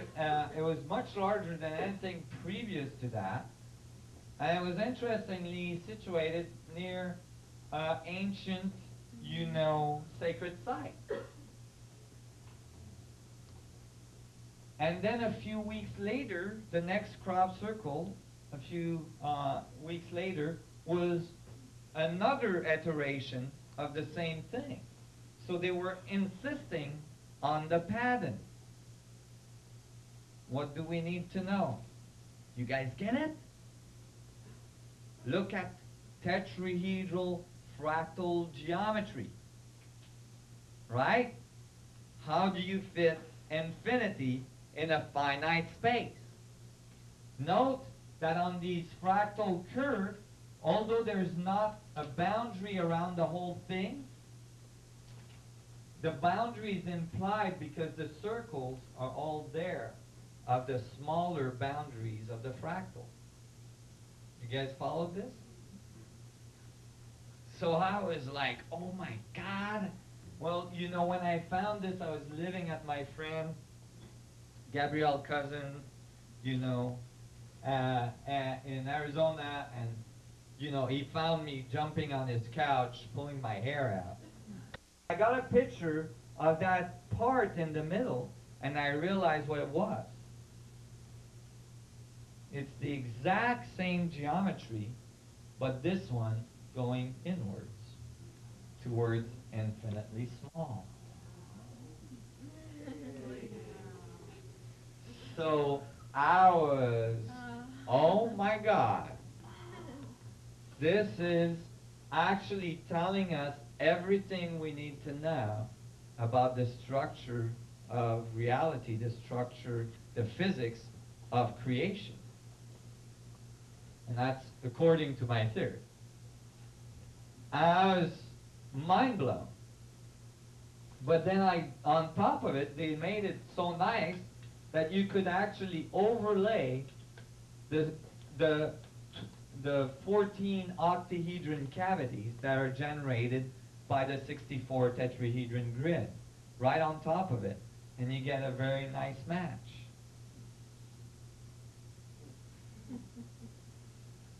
So, you know, and then since then, it's been going berserk. There's been 64 tetrahedron crop circles occurring. Look at the precision. Again, right beside an ancient site. Stone site with an enormous stone that was placed on top of another. And sure enough, when you overlay the 64 tetrahedron grid, you get a perfect match. This is not trivial. Okay? When you continue to explore the crop circles, this one is really interesting. It was thought to be by one of the famous psychics the most important crop circle ever to occur. And because it's really simple, everybody went, huh? There's other crop circle much more interesting.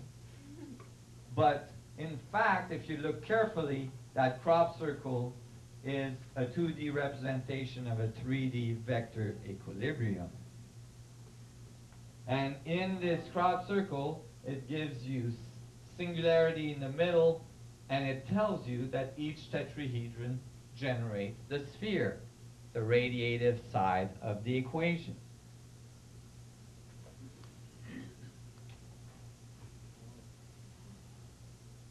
But then, if you take that sphere around each tetrahedron and you add the other ones of the other tetrahedrons, you get this symbol, the seed of life, known as the seed of life or popularized as the seed of life. That is a symbol that is found in many, many ancient civilization walls as well. And then they give you a crop circle to tell you you've decoded it right. And they insist. Here is your intersecting spheres. Note torque, rotation. Do you realize that current Einstein field equation does not accommodate for torque?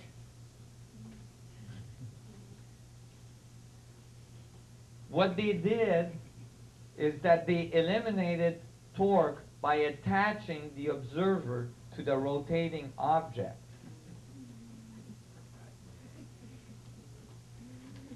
So that they wouldn't have to deal with Coriolis effect and torque.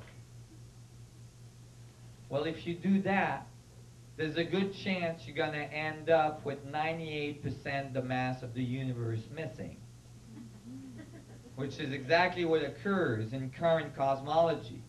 But instead of revising their approach to energy and torque and so on, they invented a new kind of matter. They call it dark matter. And they just plugged it in to the equation to make it work. some kind of dark matter that doesn't radiate, that nobody can detect. It's convenient. Your equations are missing 98% of the mass out there, and instead of revising your equations, you just plug in some dark matter. This is not what I think of good physics. But if you look at galaxies and so on, imagine all the torque you would need to orbit a galaxy, billions of stars. You're talking about a lot of energy. So they give us a little bit of an idea about the rotation here and the Coriolis effect. But as well, you know, in case we were confused, they made sure we realized that it's all in a fractal structure. You see, it's all there. It's just amazing.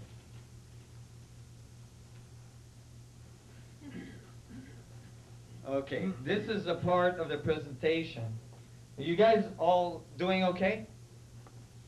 I'm just going to finish this section, and then we'll go. How are we doing? 12:30. Actually, if you guys want to take a little break and go to the washroom and all this, we'll do 10 minutes, or actually, let's do 5 minutes. Be back here at 12:35, okay? And we'll reconvene and we'll do another section and then do lunch. This next section is really exciting. It's a lot of fun. Okay. Have a good break. Thank you.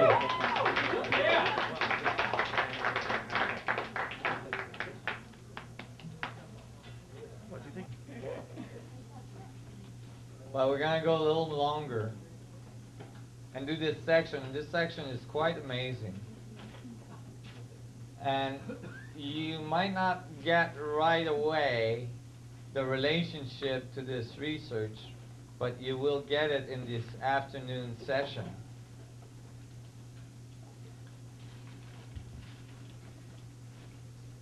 So we were talking about crop circles. And, you know, all these, you know, esoteric crop circles that are occurring, and if you don't have a base in what we've discussed earlier, it doesn't necessarily make sense. It's like, oh wow, you know, a bunch of really cool geometries in the field, you see? But with what we have come to in our conclusion, with what the logic we've been following since this morning, then all of a sudden these crop circles have a whole new meaning. They are talking about something very, very important, very fundamental to reality.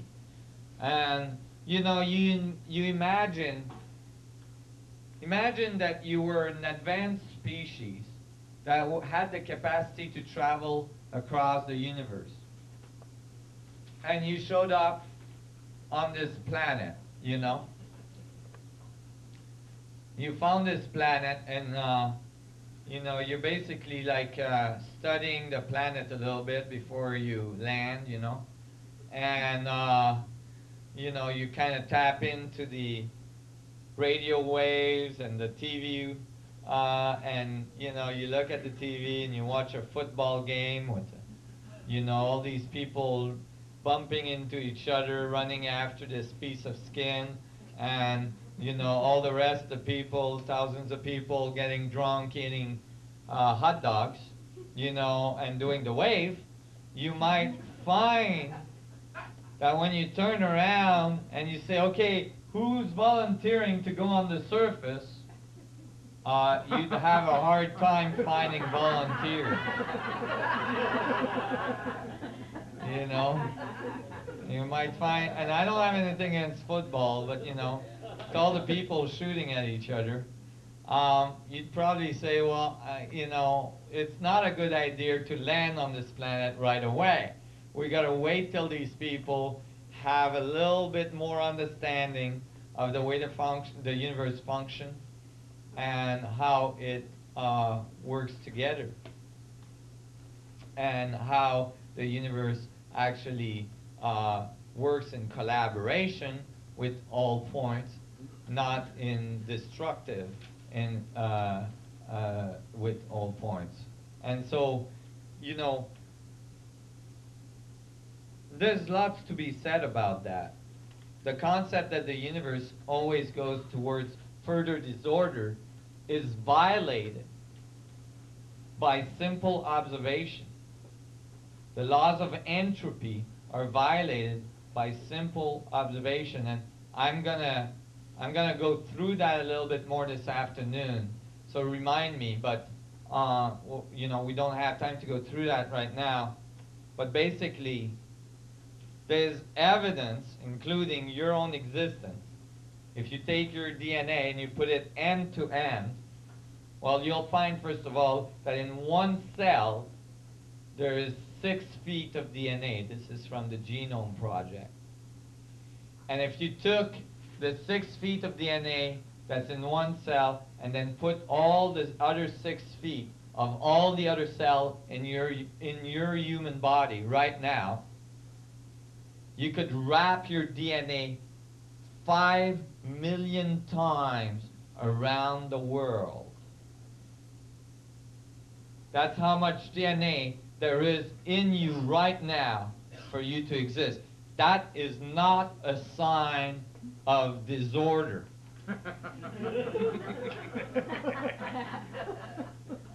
That is a sign of extreme amount of order, extreme amount of organization and complexity. So maybe, you know, if you were one of those species that found one of these planets that hasn't figured out the organization and the complexity and the support that the universe generates in order for you to be there, you'd probably try to give them a bunch of drawings in their crops and stuff, try to educate those people before you try landing on the White House lawn, right? Because you probably won't find no volunteers to go and get shot, right? So, but did they only talk to us about the geometry of the vacuum, the geometry of reality? No, they didn't. They actually talked to us directly in binary code.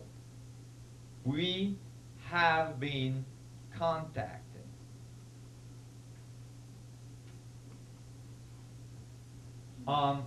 2 summers ago, this crop circle occurred. It's the only crop circle that ever made it to the mainstream media news all around the world. I had friends calling me from the eastern U.S. telling me, I just saw a crop circle on the 5 o'clock news. The reason why this crop circle made it to the 5 o'clock news around the world is because it occurred in the middle of a rainstorm. It rained all night. Cats and dogs.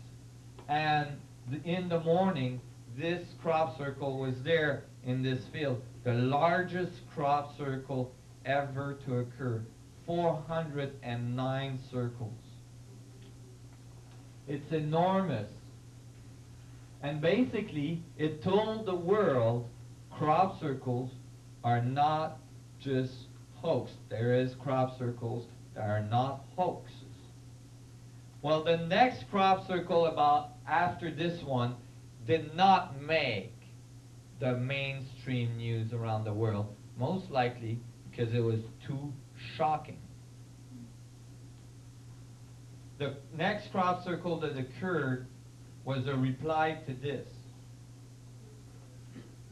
In 1972, Carl Sagan and other physicists, astrophysicists, figured that we had just finished building the Arecibo radio telescope, the largest radio telescope on Earth, and we had the opportunity to send a very strong signal into the universe that could reach a faraway planet one day. And maybe they would decode the signal and then send the signal back. And then it would reach our planet one day. and we would know that there's living entities out there. But that would take a few thousand years. They still decided to send a signal to give a chance to our grandchildren to get, a chance to have a talk with other beings out there. So they figured out a way to send a signal that would be the easiest for others to decode. They use a binary code of ones and zeros, just like a computer, and that can be transferred to a punch card, just like a computer punch card. Okay? And what does it say? It says, we're made out of carbon. This is our chart of elements. This is our DNA. We have a small head, big body. We live on the third planet from our sun. And you see, that's the sun, that's the third planet we live on. And this is the Arecibo radio telescope we're sending this with. This is the technology we're sending this with, a radio telescope. So they sent it in 1972, and 2 summers ago, across a radio telescope commonly hired by SETI to listen for a reply, came 2 crop circles, one being a reply to the Arecibo radio telescope signal, and the other one being a nice little mugshot.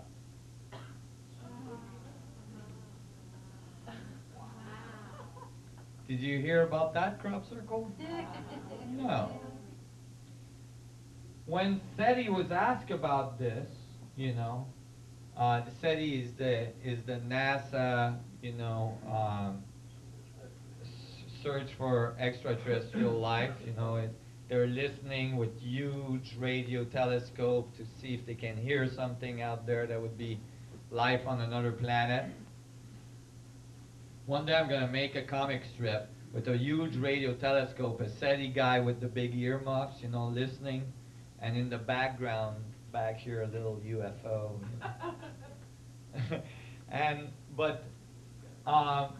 When they saw this, they said, well, it's got to be a hoax. Because if they wanted to talk to us, they wouldn't have sent a crop circle. The radio telescope was right beside it. Why didn't they just send a radio signal? Well, my reply to that is, if they would have sent a radio signal, you and I would never have heard about it. Maybe they wanted to talk to all of the people of the planet, not just a few agencies, right? So instead, they sent instead of a radio signal, they put the crop circles reply directly across from the radio telescope. And you got to realize that here you have a governmental installation that has infrared cameras, guards, and all of this. Nobody saw nothing, right? And it's not like Doug and Dave can go in that field and do that all night and nobody noticed. And then when you look closely, the woven patterns of the hay are not reproducible readily in the middle of the night stomping around. The actual mugshot is an incredible pattern that generates a negative image of a picture. And you can tell that that being has large eyes, a small nose, a small mouth. And the reply says, this is what we sent, this is what came back. It says, we are carbon and silica. Our table of elements is very similar. It says we have a 3-strand DNA structure. It says we have a big head, and a small body. We live on 3 of the planets of our solar system. The third one has 4 moons. And this is the technology we're sending this way. Now, this is not subject to interpretation. This is a binary code. They're talking to us directly. Okay? Now, when I saw this, I got really excited because I'm like, oh my God, they give us a blueprint of their technology. It's right there on the bottom. I'm like, whoa, what is this? Well, the resolution is really poor, so you can't tell what the heck it is. Well, they thought about that. They were nice about that. Because a year prior to this reply to the irresistible message, in the exact same field, a year to the date of the reply, prior to the reply, to the date, this crop circle occurred, which is exactly what's at the bottom of the reply. Just to make sure we had a high resolution blueprint of how they're using their technology. Here's your radio telescope. It's the exact same installation.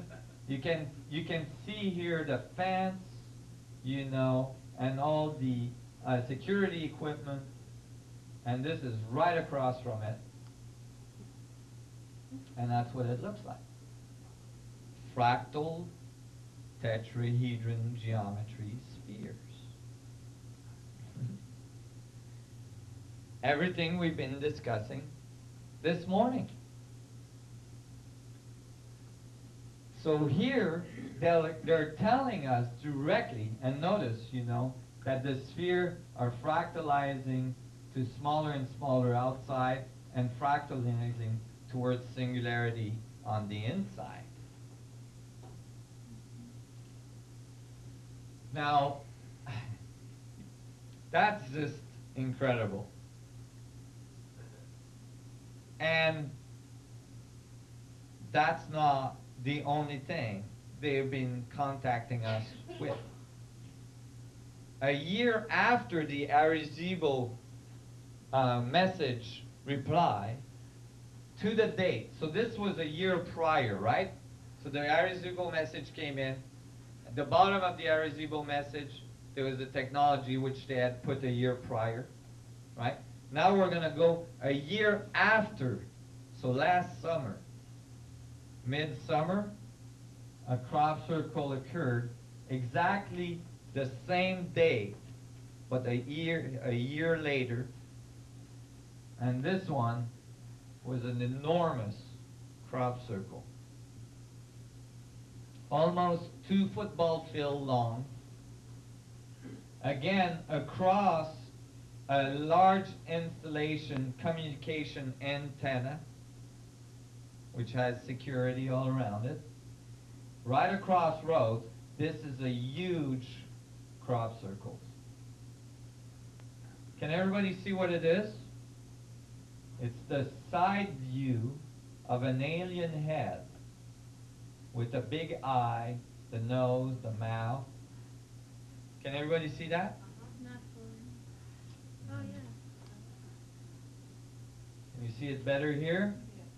See his eye, his nose, his mouth. And look up here in front. He's got a hand like this. Right? It's the other hand. Right? Like this. And he's holding on to a CD. That's his thumb here, and that's his hand. Okay? He's holding on to a CD. They figured those guys are at CD technology level. We'll burn them one. So they burned us a CD, and sure enough, on the CD is a string of a binary code. What happens when you play that CD? Well, that binary code was decoded, and here's what it says. Be aware of false gifts, their broken promises. This was last summer. Have we seen broken promises this year? Oh my God. This is very interesting. Much pain, but still time. Certainly a message of hope for all the people that have been working towards a new way of doing things on this planet. Believe there is good out there. And then we oppose deception. And the and has a bell sound. This is an ASCII code, so there's a bell sound typically to end a transmission. So I haven't had time to work on this so much because I'm publishing a unified field theory with a lot of math and a lot of work in it. And so I haven't had time to work on this, but I am convinced that there is an underlying code as well in this, because these capitalizations are actually part of the code. So if you only read the words that are capitalized, you have false, broken promises, pain, believe, good, OP, deception. I don't know what OP deception is. Could be other people, it could be many things. But go ahead. Are the capitals at the beginning of the sentences part of the code? Yes, they are. How about the office of the president? Office of the President. The Office of President deception. We definitely have seen this year. Does the bell sound have a certain frequency? I don't think it does, because it's just an ASCII code, you know, that gives a bell sound. So I don't think it has a specific frequency to it. So this is a direct communication, my friend. Go ahead. You kept saying a date that they did this one day, same next year, the same date, next year, the same date. You Yeah. know what date that is? Well, it's August 15th, I believe. I'm not sure on that. You might have to verify. And I've been going on the net this year to see the crop circles of August, and the page is not updated past the 10th or the 11th. So I'm anxiously waiting to see if there's been another message this year. Direct binary message. There's been many crop circles But this year. usually, apparently, August 15 is always close to this radio telescope. I'm sorry? Is this close to radio telescope? Well, it's in England. The two that we saw, the two first one were right beside the radio telescope. The third one is further from the radio telescope, but then again, it's right beside a huge repeater antenna, which implies communication. So here, we're being talked to directly. They are getting closer and closer to contact. We're going to see this afternoon a little bit more of the influence that other species in our galaxy may have had on our planet early in its evolution, and how that relates to our current physics, and how that relates to the physics that I'm presenting to you today. Because there's a direct relationship. And it has to do with some of the monuments that are found all around the Earth. So when you look at this, there is crop circles all around the world that are telling us about this structure of the vacuum. But when you look at nature, see, the proof of the pudding is that in this case, all of nature is included. Because, you see, if you take Einstein field equations, for instance, there is no human beings that live in that world. There is nothing in Einstein field equations that describe how you got here. Okay? You can't put human beings in there. If you look at quantum equations for subatomic particles, there is nothing in that world in which you exist, neither. It's all probabilities. But if you have a unified field theory, then it should include all of the biological resolution. Okay? Well, when you look at biology, when you look at nature, what do you see? You see highly organized systems that generate fractal structures everywhere. Where is the fractal coming from? Look at the branch of a tree. They're all fractal structures. Look at the way the grass grows. They're all fractal structures. The way plants grow, the nervous system of your body, the veins of your body, all fractals. All very specific fractals that obey actually the phi ratio, 1.618. Always 1.618, smaller and smaller or bigger and bigger. Just like your finger.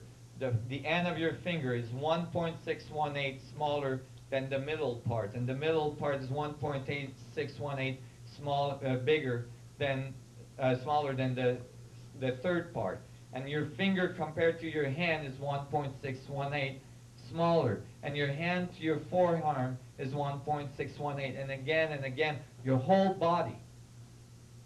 All fractal structures everywhere in nature. That's the proof of the pudding.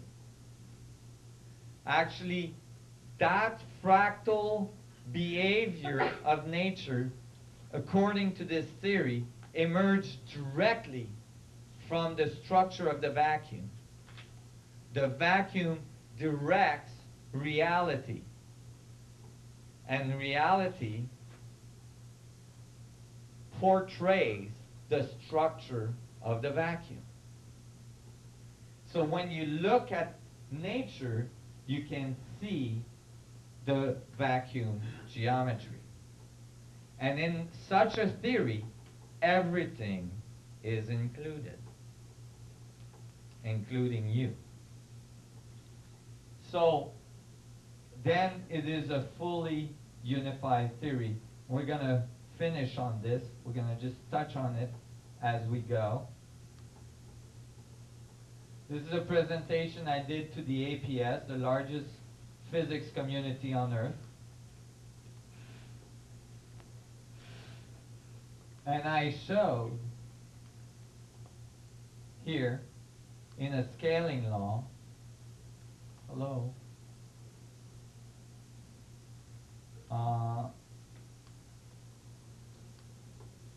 I showed in a scaling law that if you take all of the objects in the universe and you plot their radius against their frequency, okay, these objects all fall on a straight line across the graph.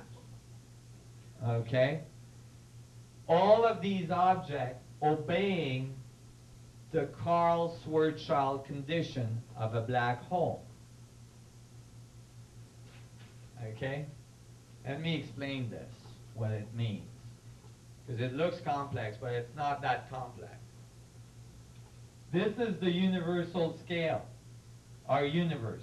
We have an approximate idea of its radius if it's a closed universe. If you look at that, the mass inside the universe exceeds the escape velocity of light. That means if you shine a light in one direction, you know how Einstein discovered that the electromagnetic field can get bent by the gravitational forces, the curvature of space-time? That light will bend around one star, bend around the other star, bend around the other star, bend around the other star, and come right back. It will not escape our universe because there's too much mass in it. That means we live inside a black hole.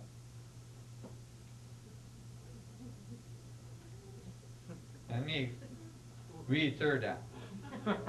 We live inside a black hole.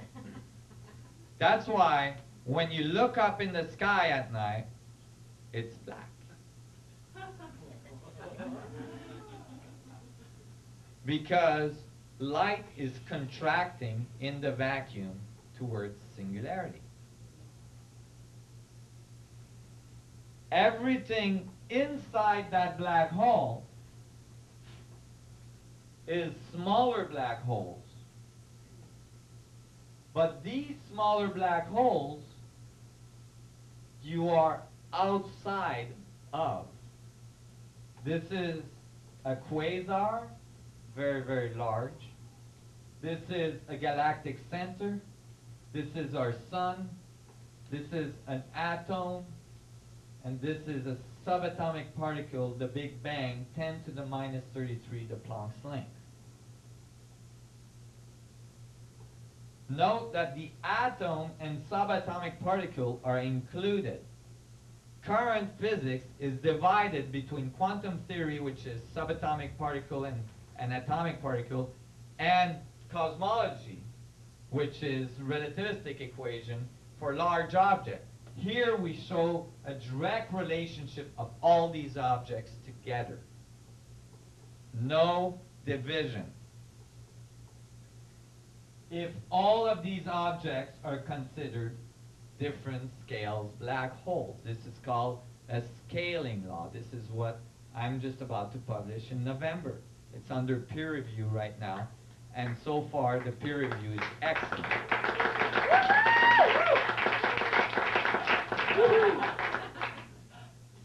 We're having fun yet? So now you can see that if you're in a universe that's a black hole, the smaller black hole in that universe you're on the outside of, so they look like white holes. They radiate. You see the radiating side of the event horizon. It looks like a star, it looks like a planet, it looks like an atom, it looks like a subatomic particle. Do you guys see that? The white hole and the black hole are not two different objects. They're inside each other. And it's a feed between the gravitational field and the electromagnetic field. Radiation generates curvature in space, which generates radiation, and that generates an open feedback. And what's an open feedback? It's a fractal. That's exactly what a fractal is an equation that's reiter and reiter and reiter, and it generates an open feedback. Everybody sees this? Everything you're looking at is different scale black holes, including all the atoms that you're made of. We don't see any evidence of entropy and death. all we see is evidence of mini black holes disorganizing and reorganizing, or actually changing levels of organization. When you die, not one of your atoms will ever disappear. They just go from one level of organization to another. They go from one scale to another. Now I'm telling you that your atoms are mini black holes. Is that crazy? Actually not. Some of the largest, most comprehensive unification theory that are trying to be worked out now, and are incorrect because they're missing the fractal component, by Stephen Hawking, for instance, describe all subatomic particles as mini black hole, and the Hadron Collider that's being built in Geneva that I mentioned earlier is being built to search for these mini white hole black holes for subatomic particles. One thing that's really exciting that I discovered lately is that I'm telling you that the atoms that makes up your cells are mini black holes. Well, that's true. But another resolution is the cell itself. When you look at the surface of a cell, a biological cell, it has a grid on it. It has a mesh on it that holds the event horizon of the cell, that holds the membrane of the cell together. That is called lipoprotein. The rate of oscillation in hertz of the lipoprotein on the surface of a cell is 10 to the 11 hertz.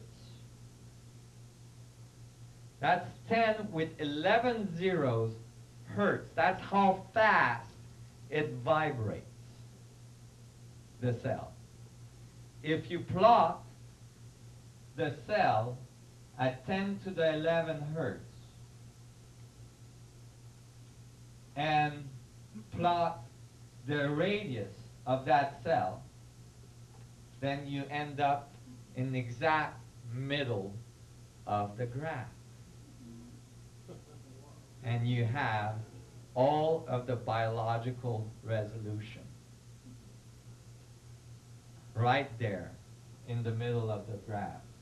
And I'm not publishing this with this first publication of this paper because it's a little too esoteric.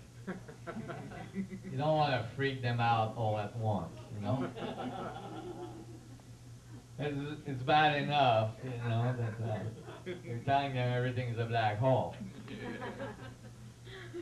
But the cell actually, the cell biology, the biological resolution actually obeys the Schwarzschild condition of a black hole because it generates so much energy. 10 to the 11 is a huge number. The other thing that confirms that this scaling law is correct is that when you look at the distances between each of the data points on the scale, oh, by the way, you know, these should fall everywhere if the universe was random, right? And they don't. They all fall on a very linear progression from universal size to atomic size. Now, if you look at the differences, if you look at the length between the data points, interestingly, when you subtract the length from each other, you get the phi ratio on that big of a scale. The exact ratio that you find everywhere in nature. The exact ratio that Kepler used to describe the scaling law for our solar system.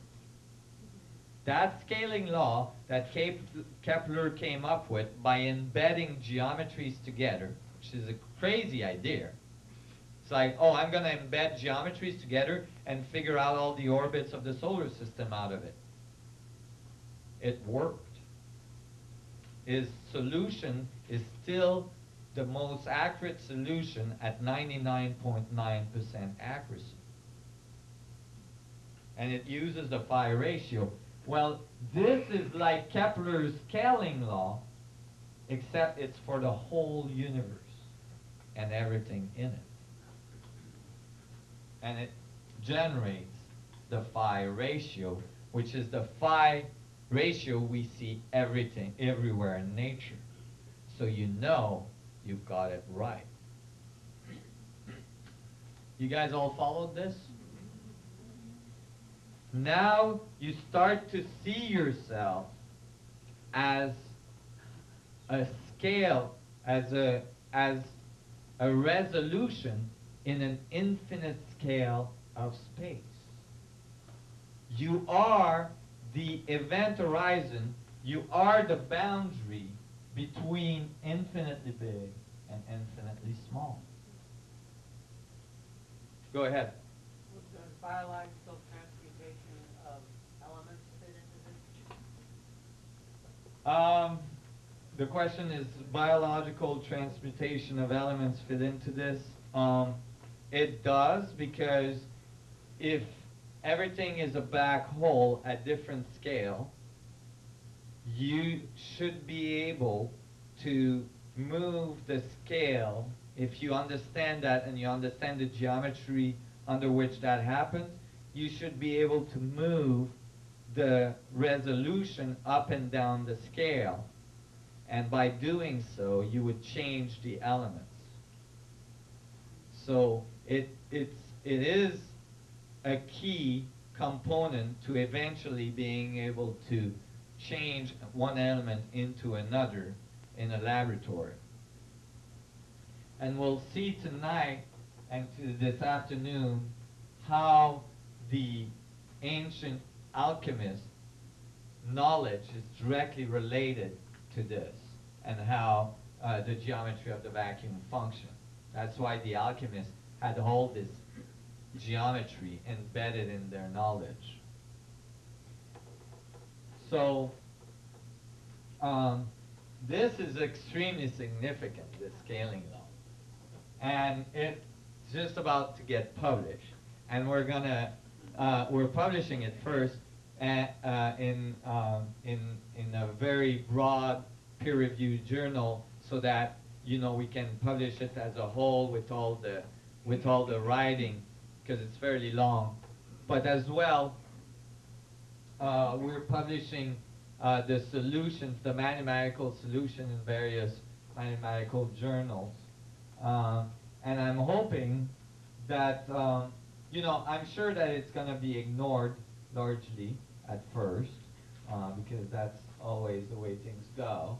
But eventually, it will get noticed, because the solutions are extremely accurate and they work for unification.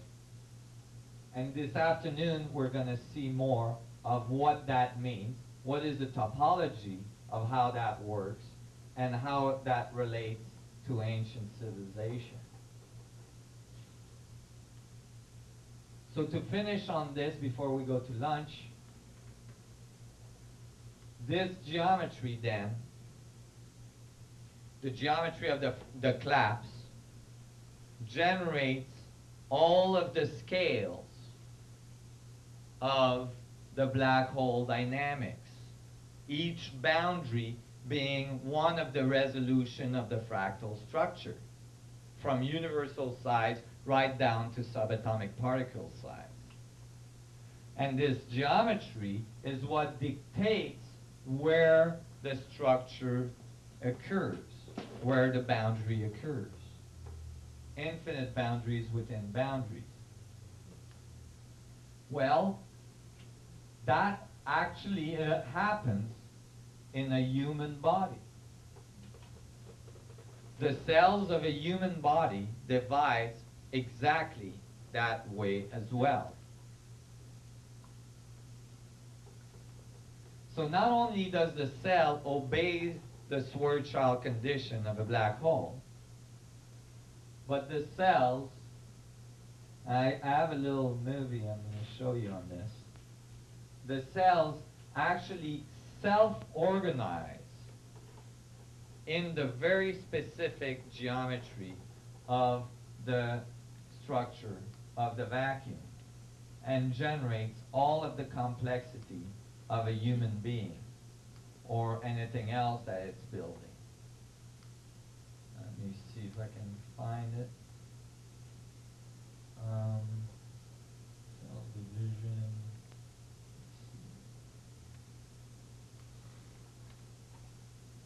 Here it is. Here's the cell dividing, generating perfect tetrahedrons. See? If the first cell is divided in two,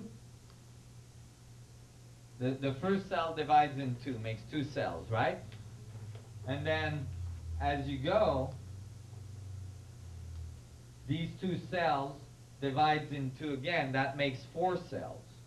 The four cells don't make a cube, they make a perfect tetrahedron. You see? And each of these cells will divide again, making another set of four, and these four will go in between and make the reverse tetrahedron. And they'll continue to grow from 4 to 8 to 16 to 32 to 64. And it will not start to differentiate the cells until it gets to 64. It will stay, you know, T cells or fundamental cells until it gets to 64. And then at 64, then it starts to make brain cells, heart cells, liver cells, and all sorts of other cells. So you all went through this very specific geometry to get here. You are an extension of space looking back at itself. That's the feedback of reality. That's what generates reality. You, the universe, experiencing itself, learning about itself. And that feedback between the internal and the external and the internal and the external is what drives the dynamics of all of the forces of the universe, which reduces in this view to only two forces, gravity and electromagnetism, the feedback between the two. No need for the strong and weak force anymore. Why? Because if you take this view, then subatomic particles are mini white hole black holes. This is funny, and I'm going to finish on this. Just so you know, quantum physics is bunk. Okay. Why? Because in the late 1800s, we figured out that atoms had electrons. When we discovered the electron, this crazy thing, this crazy little electron, kept on going around in circles around the nuclei of an atom. You guys are doing okay? I'm going to finish on this before we go to lunch. This electron didn't stop spinning. If you take current conservation of energy law, they're called natural law. They're the laws that were written by Newton. Okay? The laws of entropy. The electron should radiate all its energy within seconds, milliseconds after the Big Bang, crash onto the nuclei, and all atoms should have been alienated. There should be no atoms in existence. So when they found the electron, negatively charged electron spinning around a positively charged nuclei, and it didn't slow down, actually the electron spins at near the speed of light, 99.999% the speed of light. Ain't slowing down neither. We haven't seen any of these electrons slow down. So that was a large conceptual problem when they discovered this. Well, instead of re-examining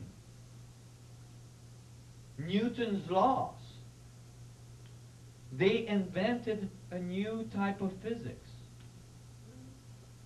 They called it quantum physics. They said the first axiom of quantum physics is we don't care about causation.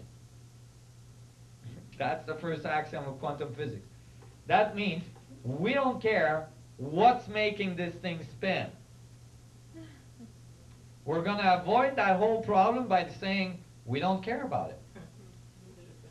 And if we're asked about it, we're going to say go and see your priest or go to church or whatever. We don't answer that question.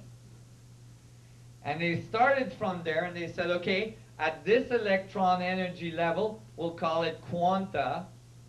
And then we'll quantize for the next electron level and next. And they wrote the math, and so that they could predict the first electron shell, the hydrogen atom, and then they approximated all the other atoms out of it. Oh my God. Never explaining why this thing is spinning and ain't slowing down. Okay.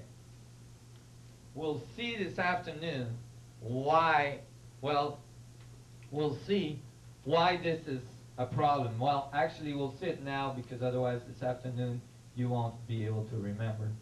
But basically, what happens is that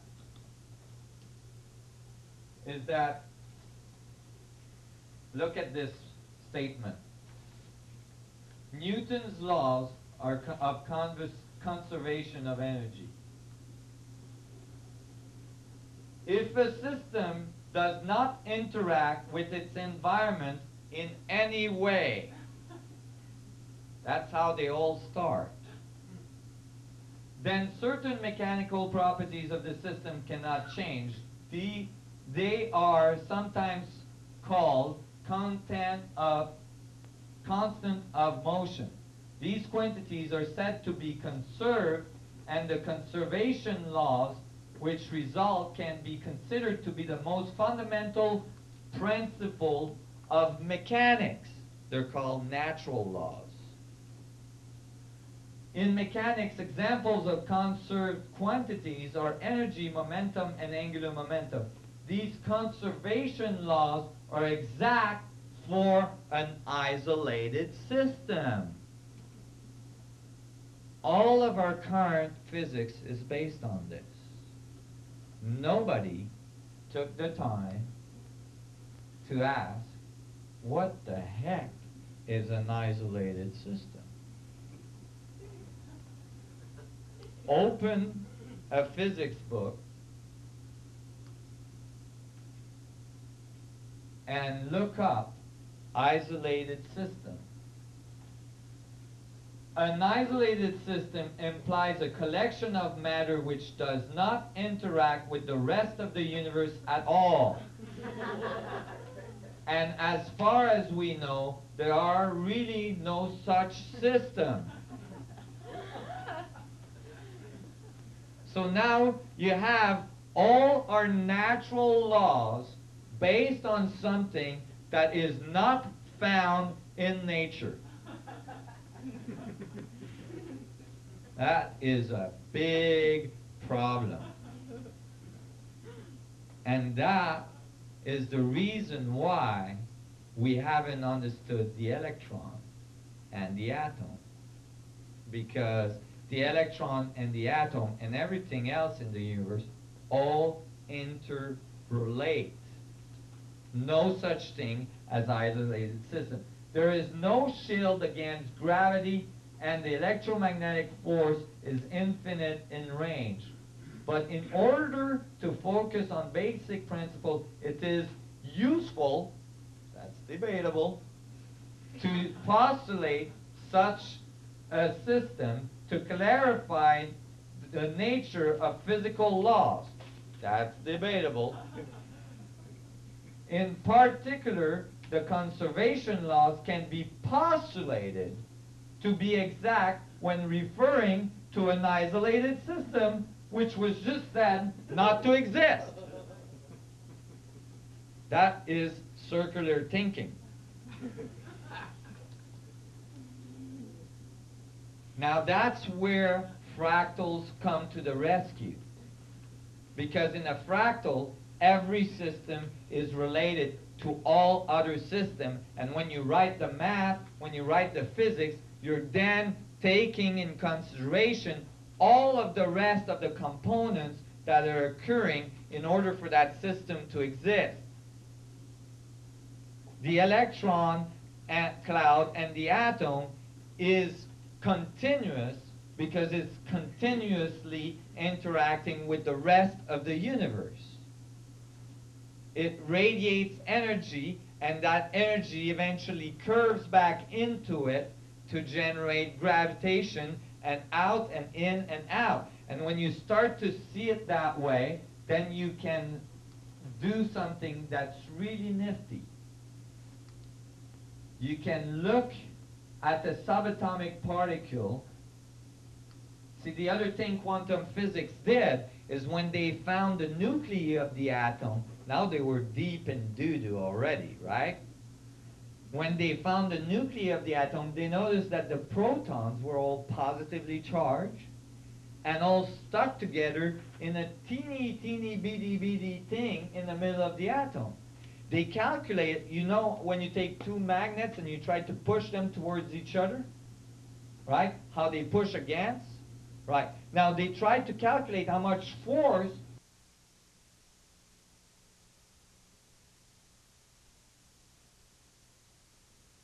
organization theory, not chaos theory. Because basically what chaos theory proves is that whenever you think it's chaotic and it's random, you can always find a higher point of perspective in which you find organization. But since that would be going against the concept that the universe is going towards further entropy and that everything is always going towards further disorder, they called it chaos theory, just to confuse everybody. But chaos theory is really a theory that proves that there's no such thing as chaos, but that there is only different levels of organization.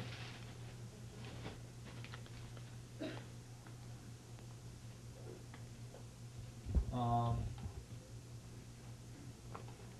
was looking for something to see here.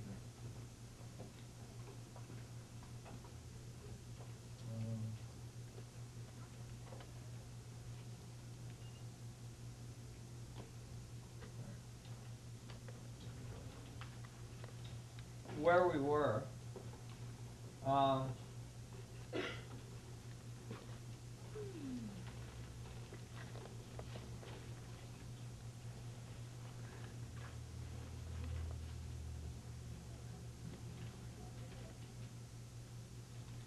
So we were finding that the structure, we're just going to do a little quick, oh yes, go ahead. I had a question about, one of the last things you said was about strong force and had to do with the gravitation in the black hole. Can you repeat that? Okay, what I was saying is that when quantum physicists found that the protons were all stuck together in the middle of the atom, they calculated how positively charged particles could be that close together. They would have to have some huge force holding them together because they have a tendency to move away from each other because they're all positively charged. They calculated how much force it would take to hold them together, and they called that force the strong force. And basically invented a whole brand new force, which they didn't say where the force was coming from. You remember? Because quantum physics says we don't care about causation, we can invent anything we want. So they just invented a new force, they didn't say where it came from. Actually, when they found the quarks, they found that the quarks had to be squished together as well. So they made the strong force the color force at the quarks level, just inventing forces. And they basically, what I'm saying is that if you consider quarks and protons as small mini black holes, and then you calculate, you know, how black holes would have a gravitational field. If you calculate the gravitational fields for these mini black holes, then the gravity that these mini black holes generate is strong enough to hold the particles together. And you don't need no strong force or color force, basically, that were just pure inventions of modern physics. Do you see what I'm saying? So all of a sudden, you see, one of the problems in current physics is they can't relate gravity to the strong and weak force at the atomic level. But that's because they invented forces that don't belong, you know? And you just got to re-examine how you're looking at these subatomic particles with the force you already have, which is gravity and electromagnetism, and then all of a sudden it all starts to make sense. You see? Yeah. So basically, this morning we saw that there was very fundamental errors in our concepts of dimensions, and then we saw that these, you know, these concepts can be described and corrected. These concepts can be corrected by using a fractal analogy. And I want to mention that the fractal analogy is much more than just an analogy. It is a whole new way of writing physics, which accommodates for singularity. Basically, the largest error in current physics is they can't deal with singularity, so they make it like it's not there. And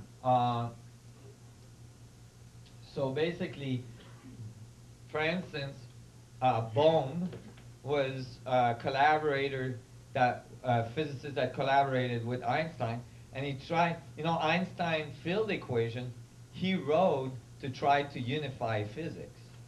And he was trying to find a unification theory from the beginning, and he never succeeded before he died. But Bohm was on his case saying it's got to be holograms. It's got to have to do with holograms where every part contains all information and so on. And Einstein was wanting to use hologram, but holograms are not mathematically applicable. You know, it's a nice analogy, but there's no mathematics that are useful in hologram that you can apply to the field equations. However, fractals are mathematical equations that can be applied to physics.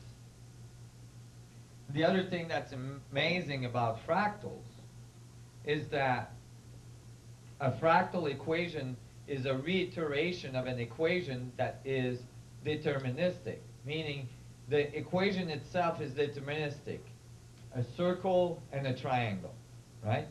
But when you reiter it, it becomes an open feedback to infinity. So it has a completely non-linear, non-deterministic output,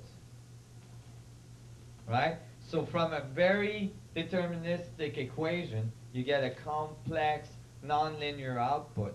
And so you're accounting for both sides of the universe, the deterministic part and the non-deterministic part. So we saw that we can solve these dimension problems by describing dimensions at different resolution of a fractal. We saw that the universe is most likely expanding and contracting at the same time, and that the contractive part of the universe would have to have a very specific collapsing geometry, which is related to a tetrahedral grid that eventually generates 64 tetrahedron as you find or research the perfect geometry for a collapsing equilibrium, which is the 64 tetrahedron grid, which is generated from 8 expanding Star of David coming together, generating the vector equilibrium at the middle, right?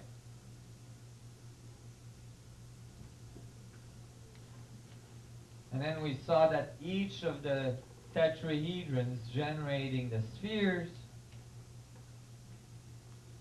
create this incredible geometry of the flower or seed of light that we see emerging at all levels.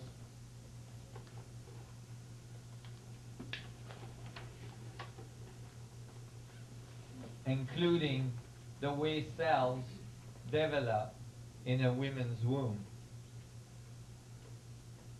Note as well that we all came out, like good evidence that the universe is a fractal. Nobody seems to notice, but we all come out of other people.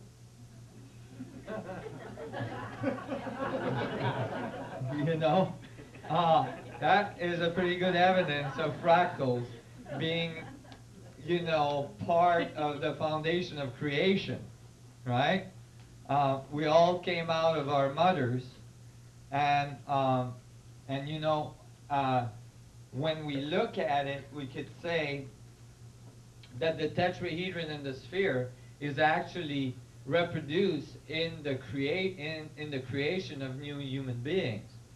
You see, because you have, a penis, a vector, and a vagina, a sphere, and the penis crosses the event horizon of the sphere. And then it sends another little vector, sperm, out, and that little vector crosses the event horizon of the cell of the egg, right? And then the egg crosses the event horizon of the uterus and goes in the placenta and grows and makes a sphere, right? And then the sphere, inside the sphere is the vectors of the legs and the arms and all this, and then eventually that vector moves out and crosses the event horizon of the mother. You see how that, evolves? And then eventually, as you die, you cross the event horizon of your own atoms, and so on. And I thought that was interesting. But as well, all of life emerges out of water. And the water molecule, H2O, is a tetrahedron. You see? So the water molecule, and so is the silica molecule, are like the transducer for the vacuum information to move the information through into this level of the resolution of reality. Why do I think that water is a transducer? Well, by observation, everything emerges out of water, and if the vacuum geometry is tetrahedral, you would assume that the vehicle that brings the vacuum geometry information through would have to be tetrahedral. It would have to match, and it does. But what's really interesting is that as it does that, water is the only element we know of that expands when it cools and contracts when it warms. So it has a completely reverse thermodynamic structure. And that's the link across the event horizon. It has a thermodynamic link because the vacuum goes towards absolute zero and the electromagnetic field goes towards heat.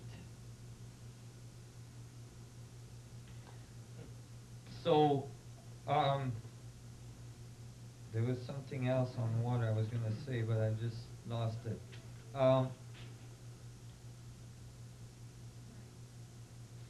Well, in any case, from the water molecule, the water then is an extremely good example of the dynamics of space creating reality.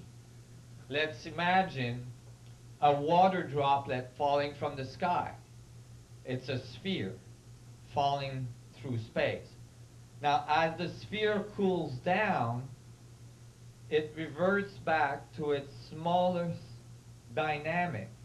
It contracts to its smaller dynamic, to its most stable dynamics. And what does it do? It makes a snowflake, right? The snowflake is an hexagonal vector equilibrium, and it's fractal. There's millions of different snowflakes, and all of them are hexagonal in nature, and all of them shows evidence of fractals. Frost on the window will show you that. And so, are you guys following this? So we had concluded that the geometry of the field involved, this is the surface of the cell that is oscillating at 10 to the 11 hertz. This, I'm showing relationship between cells and galaxies. So we had concluded that the tetrahedron grid and the octahedron at the center generating the vector equilibrium in the 64 tetrahedron pattern is the foundation of the collapsing side, and that the radiative side that results is the sphere. Okay? We see the sphere. We see everything that's convex, right? What we don't see is the part that's contracting, everything that's concave, right? So now, when you look at it, the sphere intersects, making these petal lobe-like structures. You see? That's the intersection of the spheres. If there's a sphere around each tetrahedron, right? Remember, you put a sphere around each tetrahedron. Now they intersect, creating these lobe structures, and these lobes, these petals, go directly to the apex of the octahedron cavity between the tetrahedrons. That's why in this model I have red beads in the middle. These red beads in the middle are the intersection of the spheres if I had a sphere around each tetrahedron. It's interesting that the petals don't fall anywhere in the geometry. They fall exactly at the apex, at the vertices of the octahedron in the middle. And so, when you look, so I was studying this, and I was, I was thinking about these lobes, and I'm like, well, what are these petals? What does that have to do with anything, in physics? Well, at the same time as I was studying this, I was trying to figure out the physics, of waveforms. And I was really studying hard, trying to understand waves and to understand physics in terms of waves and so on. And, I was getting a lot of headaches. I couldn't figure out what the heck was a wave. And the reason why I couldn't figure out what the heck was a wave is that when I'm the type that observed nature. And so I would like observe nature, and in nature I didn't see anything going up and down like this. And the physics book kept on saying very basically that everything was a wave, right? And it's like, well, if everything is a wave, why isn't everything moving up and down like this? Traveling through space up and down like this. And, I couldn't figure it out. I was like, oh my God, what is this wave thing? And it was giving me a headache. And it's like studying for months, trying to figure out the wave. And finally I got frustrated, and I thought, well, I'm going to go back to point zero. Forget all these physics books. And I just hop in my van, went to a high lake in Canada. I lived in Canada at the time. And I went to one of those like turquoise lake in the high mountains of British Columbia, which has, which is like really, really flat. And I grabbed a rock and I threw it in the lake. And I'm like, I'm going to start with point zero. What the heck is a wave, right? So I threw it in the lake, and the rock hit the surface tension of the water, and sure enough, the waves came off, and I could see that if you bisected the waves, you would get this up and down motion of a sine wave. But something was not quite right. If you have this up and down motion of the wave, it's only a result of that rock hitting the surface tension of the water and pushing the molecules away. So you have to account for that force too, of the rock going through the water. So if you account for the causation of the wave and the wave, then you get a different model.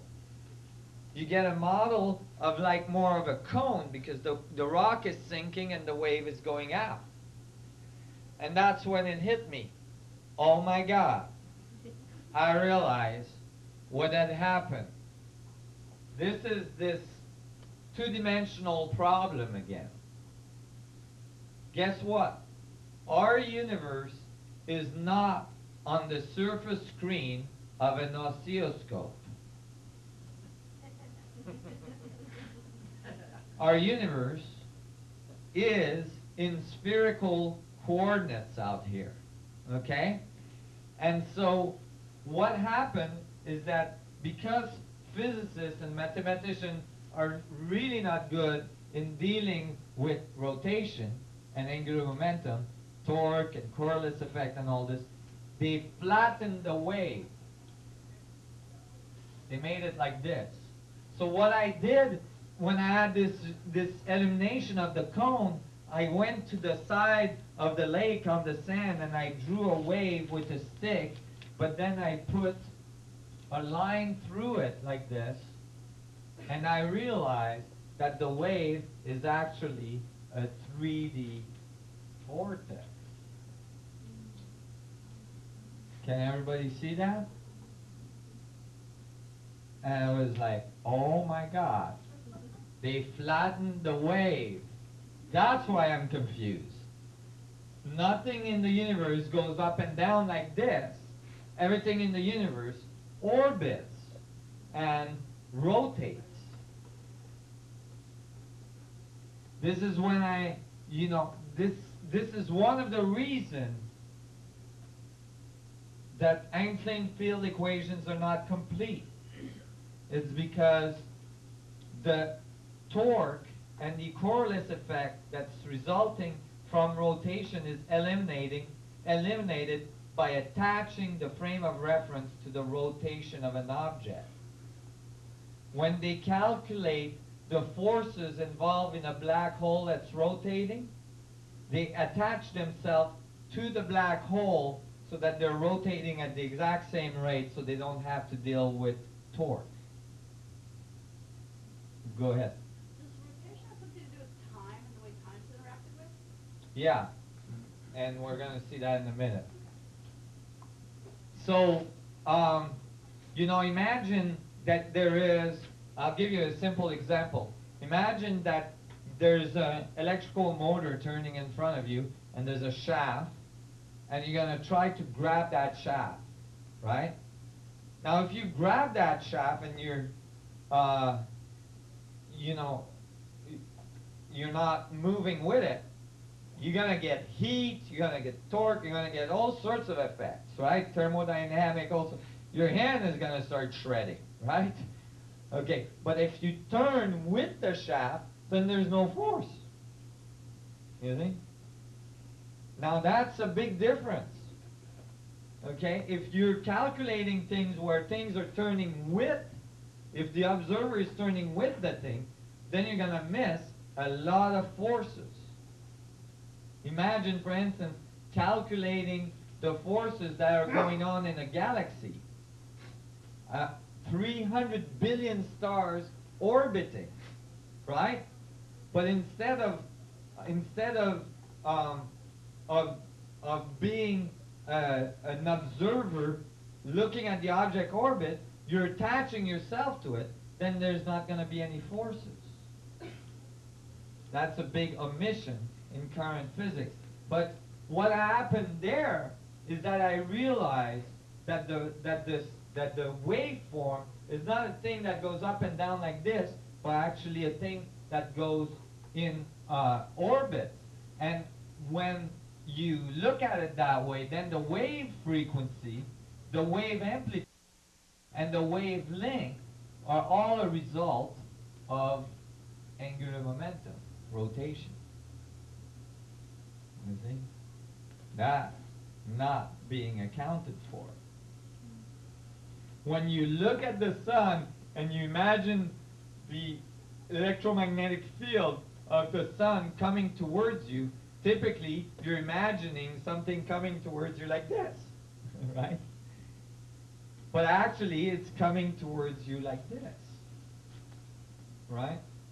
And so I was excited about that. I'm like, oh my God, okay, this works. It's a vortex. And then I was leaning back on the sand, and I was looking at the sun go behind the mountains as it was setting.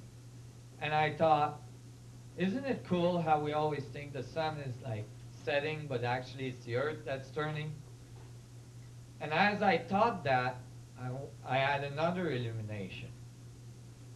Oh, mechanically.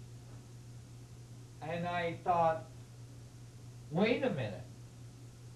We've all been taught in our current understanding that the sun is here in the center of our solar system, right? Since Galileo and Copernicus. And that the planets do something like this, right? Is this true? No. That actually has nothing to do with the dynamics of our solar system. Although this is taught to all children at school. Even in my school, there was like one of those little devices, you know, that you turn the little thing on the bottom and the planets go around the sun. I don't know if you had those, but I had those in my school. And it's actually completely incorrect. Here's our closed, isolated system biting us in the butt again. Because the sun is moving 200 kilometers per second. And the planets are following at the equator of the sun, generating a huge vortex that has nothing to do with planets coming back onto themselves over and over again. See how different that view is? just from not going with a closed system, right? And I realized it's all vortices. Now, when you look at it, you could say this is 2000, this is 2001, this is 2002, and so on, right? Like the Earth. Well, this distance has nothing to do with the same point in space-time. After a year of rotation around the sun, the Earth is millions and millions of miles away from where it was last year.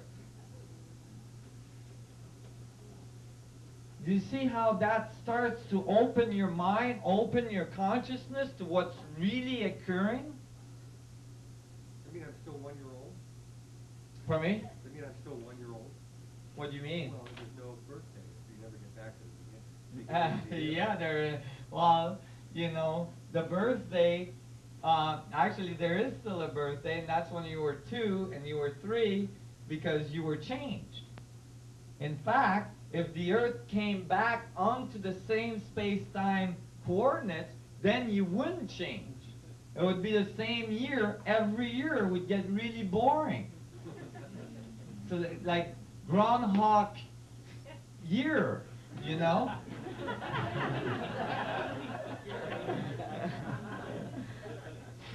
And so that I realized why every moment is a different moment.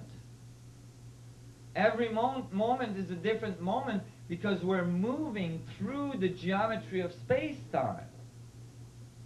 And every movement through, every point on that spiral is a different point, is in a different relationship to everything else. Could you explain the Coriolis effect and how that fits into this? Well, the Coriolis effect, that's a little more complex. I'm going to explain the Coriolis effect later on. It's going to be easier with the graph on the computer. Go ahead. Well, what you're showing is that time is actually a spiral, not a circle. That's right. So we've miscalculated time as well. Yeah, Our it's not. understanding of time. That's right. Time is not, and we're going to discuss that in a little minute here. Here, time is definitely, this is like a concept of linear time, you know, but plotted over a spiral instead of a line, okay? Because that's the true dynamics of our planet. Why is this important? Well, in physics, it has its part, and we're going to see that in a minute. But I've used that in psychology. That is that when you look at this, you can say that in each point of time on the planet, you have left an imprint on the space-time structure where that planet moved through. Meaning that all the events that occurs on the planet as we move through space are imprinted or radiated into the vacuum in that very specific space-time coordinates. Why does that apply to psychology? Because when you understand that, you can actually get somebody to go back in time in their mind's eye, following the path, the true mechanical path of the planet through space, and go back to an event that was dramatic to them. And what you do is when they get to that point, and you know what? It makes a big difference. Because if you try to get people to do that with the wrong model, which is the planet coming back onto itself, after you've gone back 1 year, it's too confusing. You can't do it. You see why? Because all the space-time overlap each other and it gets messy. But if you got the right mechanics, people can easily visualize that. They instinctively know how to go back. They back up the Earth to the event that created problems in their life. And then what you do is you get them to visualize that event or to experience that event from the exact contrary point of observation, 180 degree from what they observed the event from. So if they had a traumatic accident or something, you get them to change. If they had like, sexual abuse or all sorts of abuse, you get them to observe the event, not from the place where they observed it then, but 180 degree reverse from where they observed it then. And, if they were the abused, then they become the abuser. If they were the abuser, they become the abused. And when they do that, the first thing they experience, it's very powerful, it's very dramatic, first thing they experience is empathy. Because they feel right away the pain and the fear and all the problems that this person was experiencing that made them have these actions. It's very powerful. And as soon as they do this, the 180 degree phase of the two waveforms of observation cancel the event. And all of a sudden, you can see it in their face, and I've done this many times now. All of a sudden, because it cancels out all of the geometry following that event in the vortex change to the present moment. And they change right in front of your eyes. Some people that had major physical problems just got rid of them right there. And then all of the future possibilities change as well, because that event is no longer present in their spiral lifetime. So that's one thing that's really interesting about that. And it's been very effective. With Susie. Susie is still here? No, she's left. I'm collaborating, hoping to finish a book on the psychology of the application of this theory. See, it touches all levels because it is a truly unified view. So I was pretty excited about that. I realized what the wave was. It's a vortex. And I realized that the mechanics of orbital bodies in the universe are all vortices, spirals. But I was like, how do I make that, visually appropriate for people to understand? I was thinking, I went back to my van, and I thought, I gotta use something like a rotating motor or something, and a string. And so what I did is I thought, to show this to people, I thought, I'll take a rotating electrical motor, and I couldn't find one. I mean, I had the V8 motor in my van, but that was a little too big. So I looked around, and I finally found an electrical motor, but it was inside my razor. So I took my razor apart, and I have pictures of me now. Then I had to grow a beard because my razor was stuck in my experiment. But I took my razor apart, and I took the little electrical motor out, and I attached a string to it, a fishing line to it, and then on the other side I attached a little fishing weight that allowed me to hold on to the string and allowed the string to spin at the same time. So then I turned my razor on. Is there somebody, Andy, that can turn the lights off here? And I don't have my razor anymore because, well, you can see I started shaving again. But I was in a physics conference, and it was hilarious. I was going around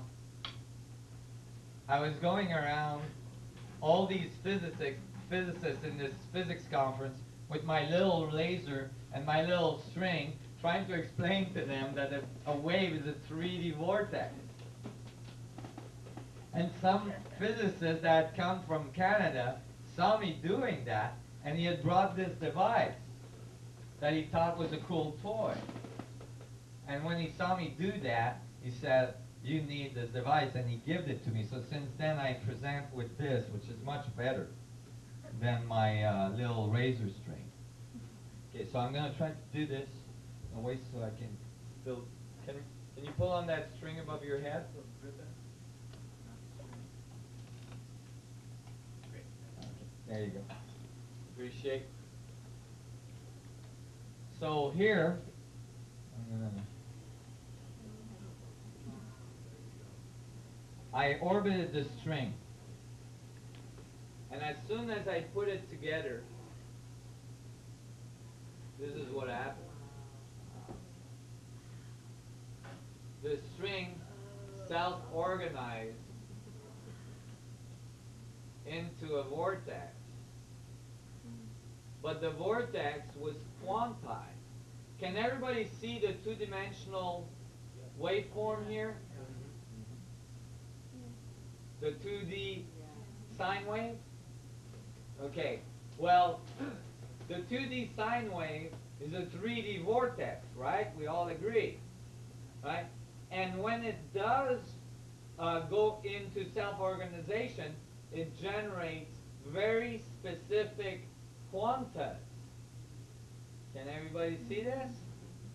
These quantas are the particles, and this is the wave. You see?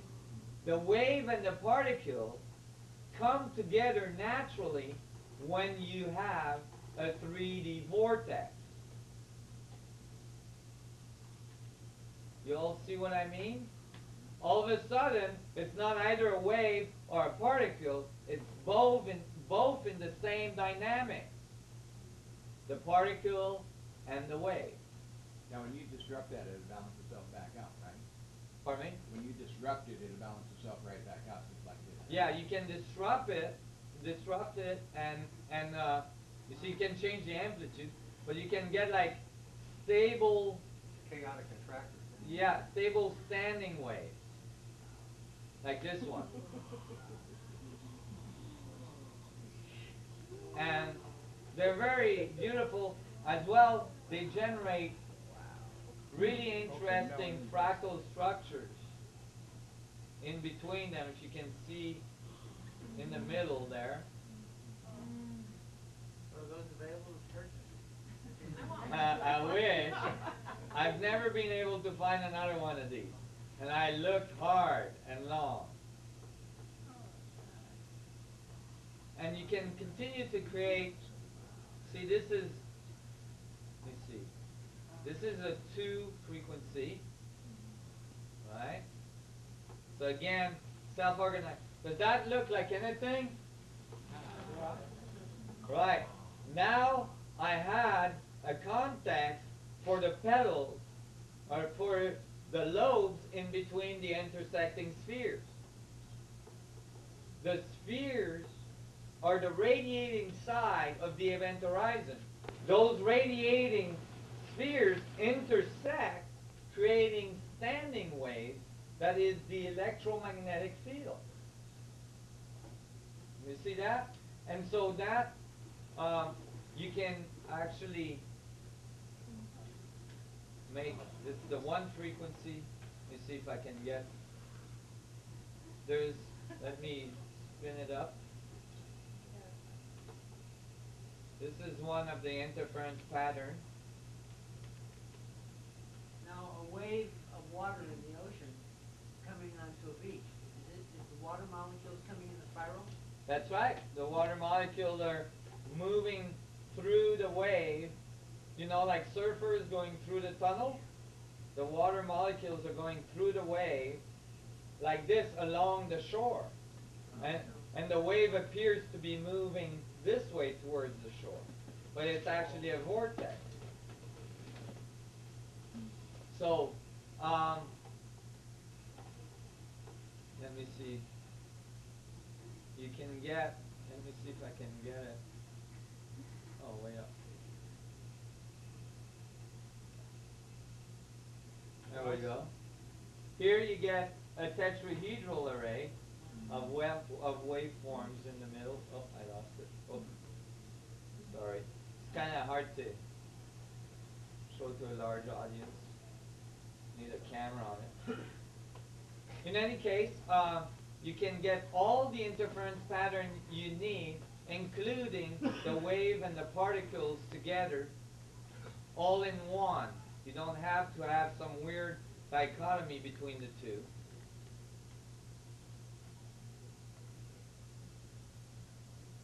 And if you actually can get some really cool stuff.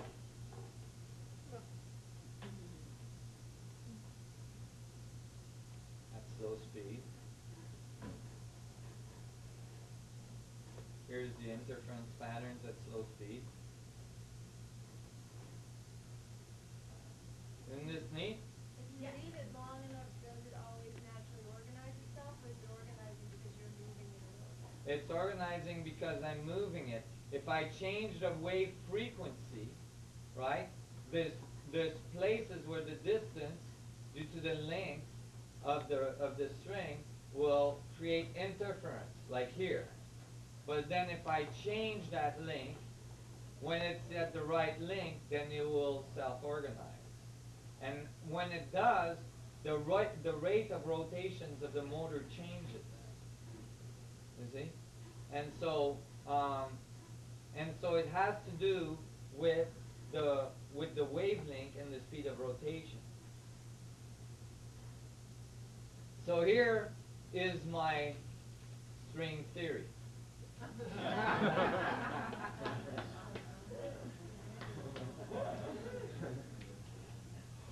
And so it became obvious that the wave and the particle are unified when you allow the spherical coordinates of the 3D vortex dynamic to be involved. Go ahead. That relationship between the frequency and The amplitude? perhaps it's escaping me a bit, but is that the same dynamic as on the graph before between the frequency and the radius?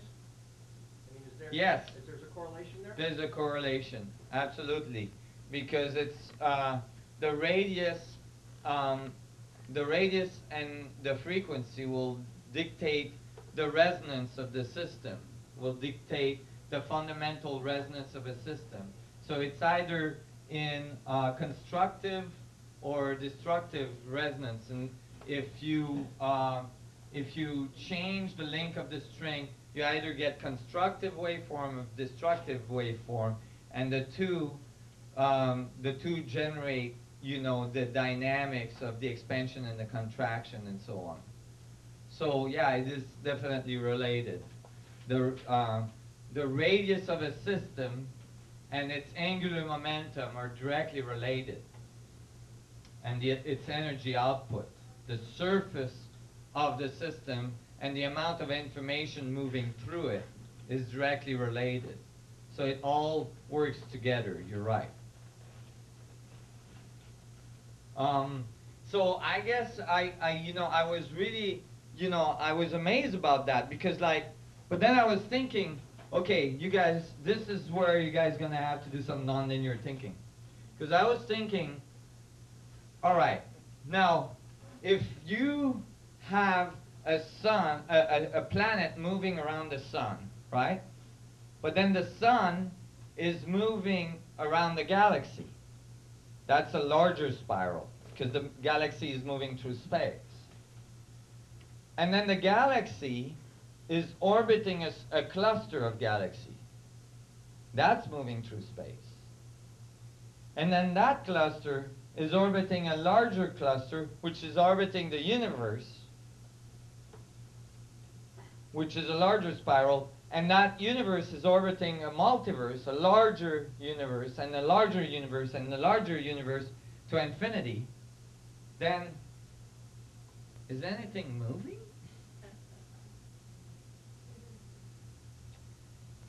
It was a good question. That's where the fractals become a really good thing to have. Because in an infinite fractal of rotation, in an infinite fractal, how do you define the center? Every point is the center. You are the center of the universe, or observing the universe from your very own center. Wherever you pick a point of observation in the fractal, that point becomes the center from which you're observing the universe. That point becomes stillness. Why stillness? Because in that point now, all of the spins of the universe cancel out. For each spin you find, you'll find in the universe an exact and opposite counterspin. So all of the spin canceling out in each point creates stillness. I'll give you an example. How does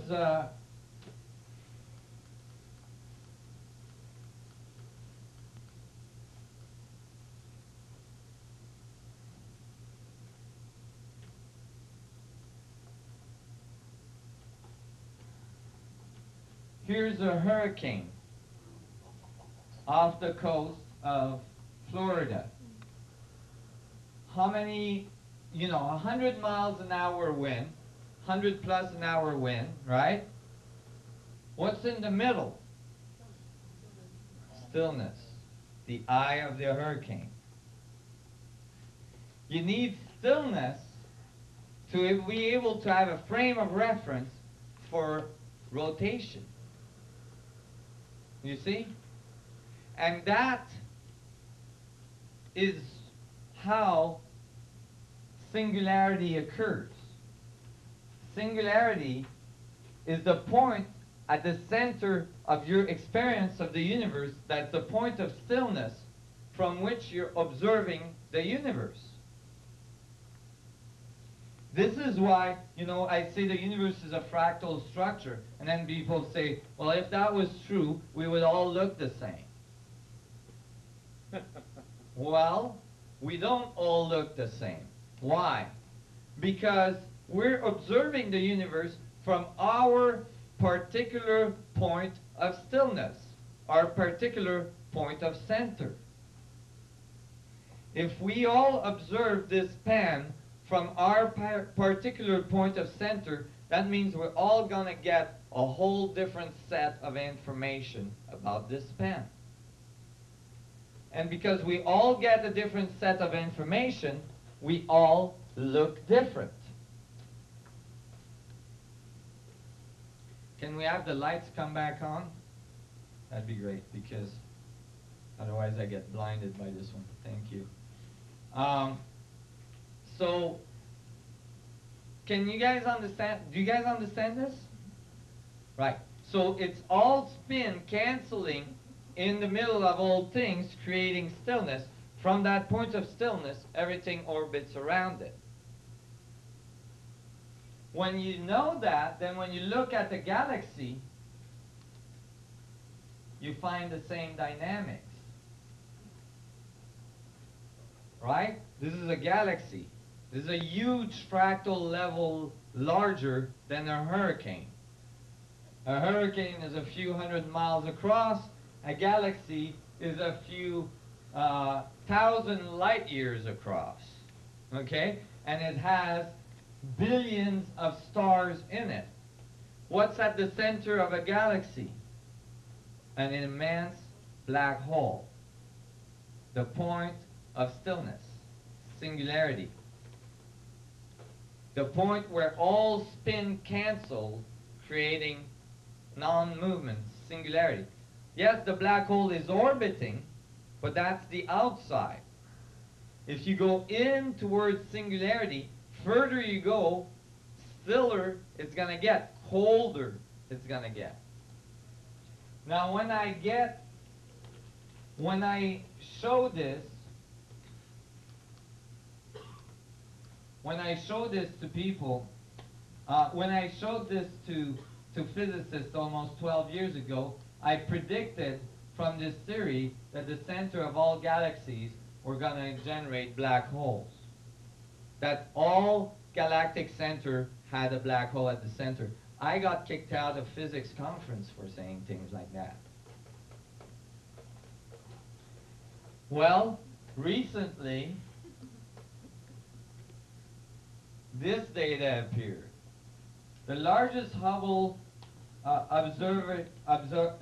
the latest Hubble observations are presenting a cosmological challenge as astronomers uncover supermassive black hole at the heart of every galaxy they examine. That is a large prediction, you know. That is not trivial. Go ahead. If you look at these pictures of the galaxy, you see that washed out thing in the middle? Yep. Okay? If you look through like a 10-inch telescope, you don't see that big washed out. That's the film getting overexposed so they can see the outer edges. If you look at it through a small telescope, you can see a dot at the center of every one of these galaxies. Yes. And 20 years ago, I thought to myself the same thing. Really? When I started seeing that. Oh, good. That dot you see in the middle of the galaxy is actually some of the brightest objects we observe in the universe. And you never see that in any photo, ever. Mm-hmm. You can only see it through telescope. Oh, that's good to know. You know, and they call it a black hole. Yet it's the brightest object we observe. Right. Why? Because we're observing the external part of that black hole, not the internal part. Right? So, you know, that was interesting. Here, astronomers are left scratching their head, wondering how these objects, once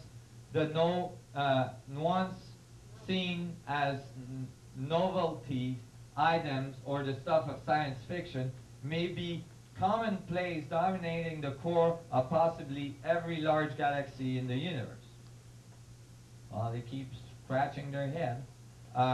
Previously, supermassive black holes looked like pieces of custom equipment added to a car, said University of Michigan, da, da, da, da. Now these look like standard feature, and if black holes are an integral part of galactic formation, that could require a major revision of our theories. No kidding. Maybe you don't kick people out so easily anymore.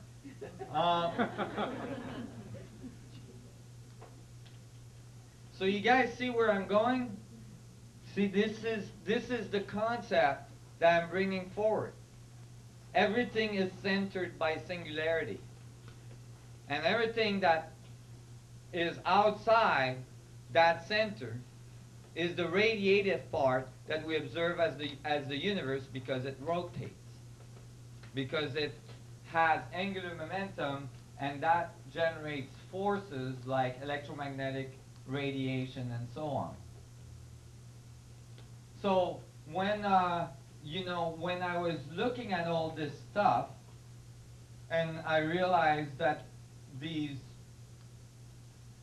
lobes had to be those vortices that are moving through space, then I quickly seen, I quickly seen that these vortices actually match the dynamics we see for the tensor equations of the electron clouds. The same dynamics are found at the electron cloud. These are the probability equations for electrons. And then I found, you know, subatomic particles follow these dynamics as well. Mesons are vector equilibriums. Baryons are isotropic vector matrices. And then I noticed that's extremely small, right?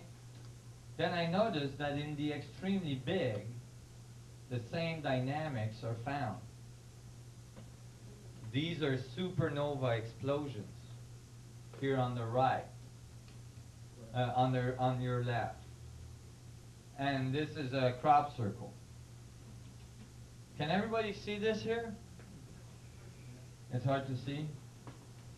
Maybe we can shut up the light. There you go. Is that easier? Yeah. Better. You know, when this occurred, I got really excited. I'm like, oh my God, they took a picture of the geometry of space. So I'm like calling my local astronomers and stuff. And I'm like, you guys took a picture of the geometry of space according to my theory. Those big loops that you see that makes petals, that's because, you know, like a supernova explosion is a star that explodes, right? So you don't expect that it's going to organize in a very specific pattern. It's supposed to just go into a chaotic mess, right? But it didn't. This is the first supernova we ever photographed, and it made huge circles intersecting, making a petal structure. So I got excited. Well, they all told me I was full of you know what, and that, you know, this was just a random event. Well, from one random event to the other, they took picture of a next supernova, you know, that exploded and generated exactly the same thing. Intersecting ring, making petal-like structures, just like what I had predicted. And then this one was really sweet because when you look closer in the middle, there was an eye, like the eye of Horus, you know, even with a twinkle in the eye.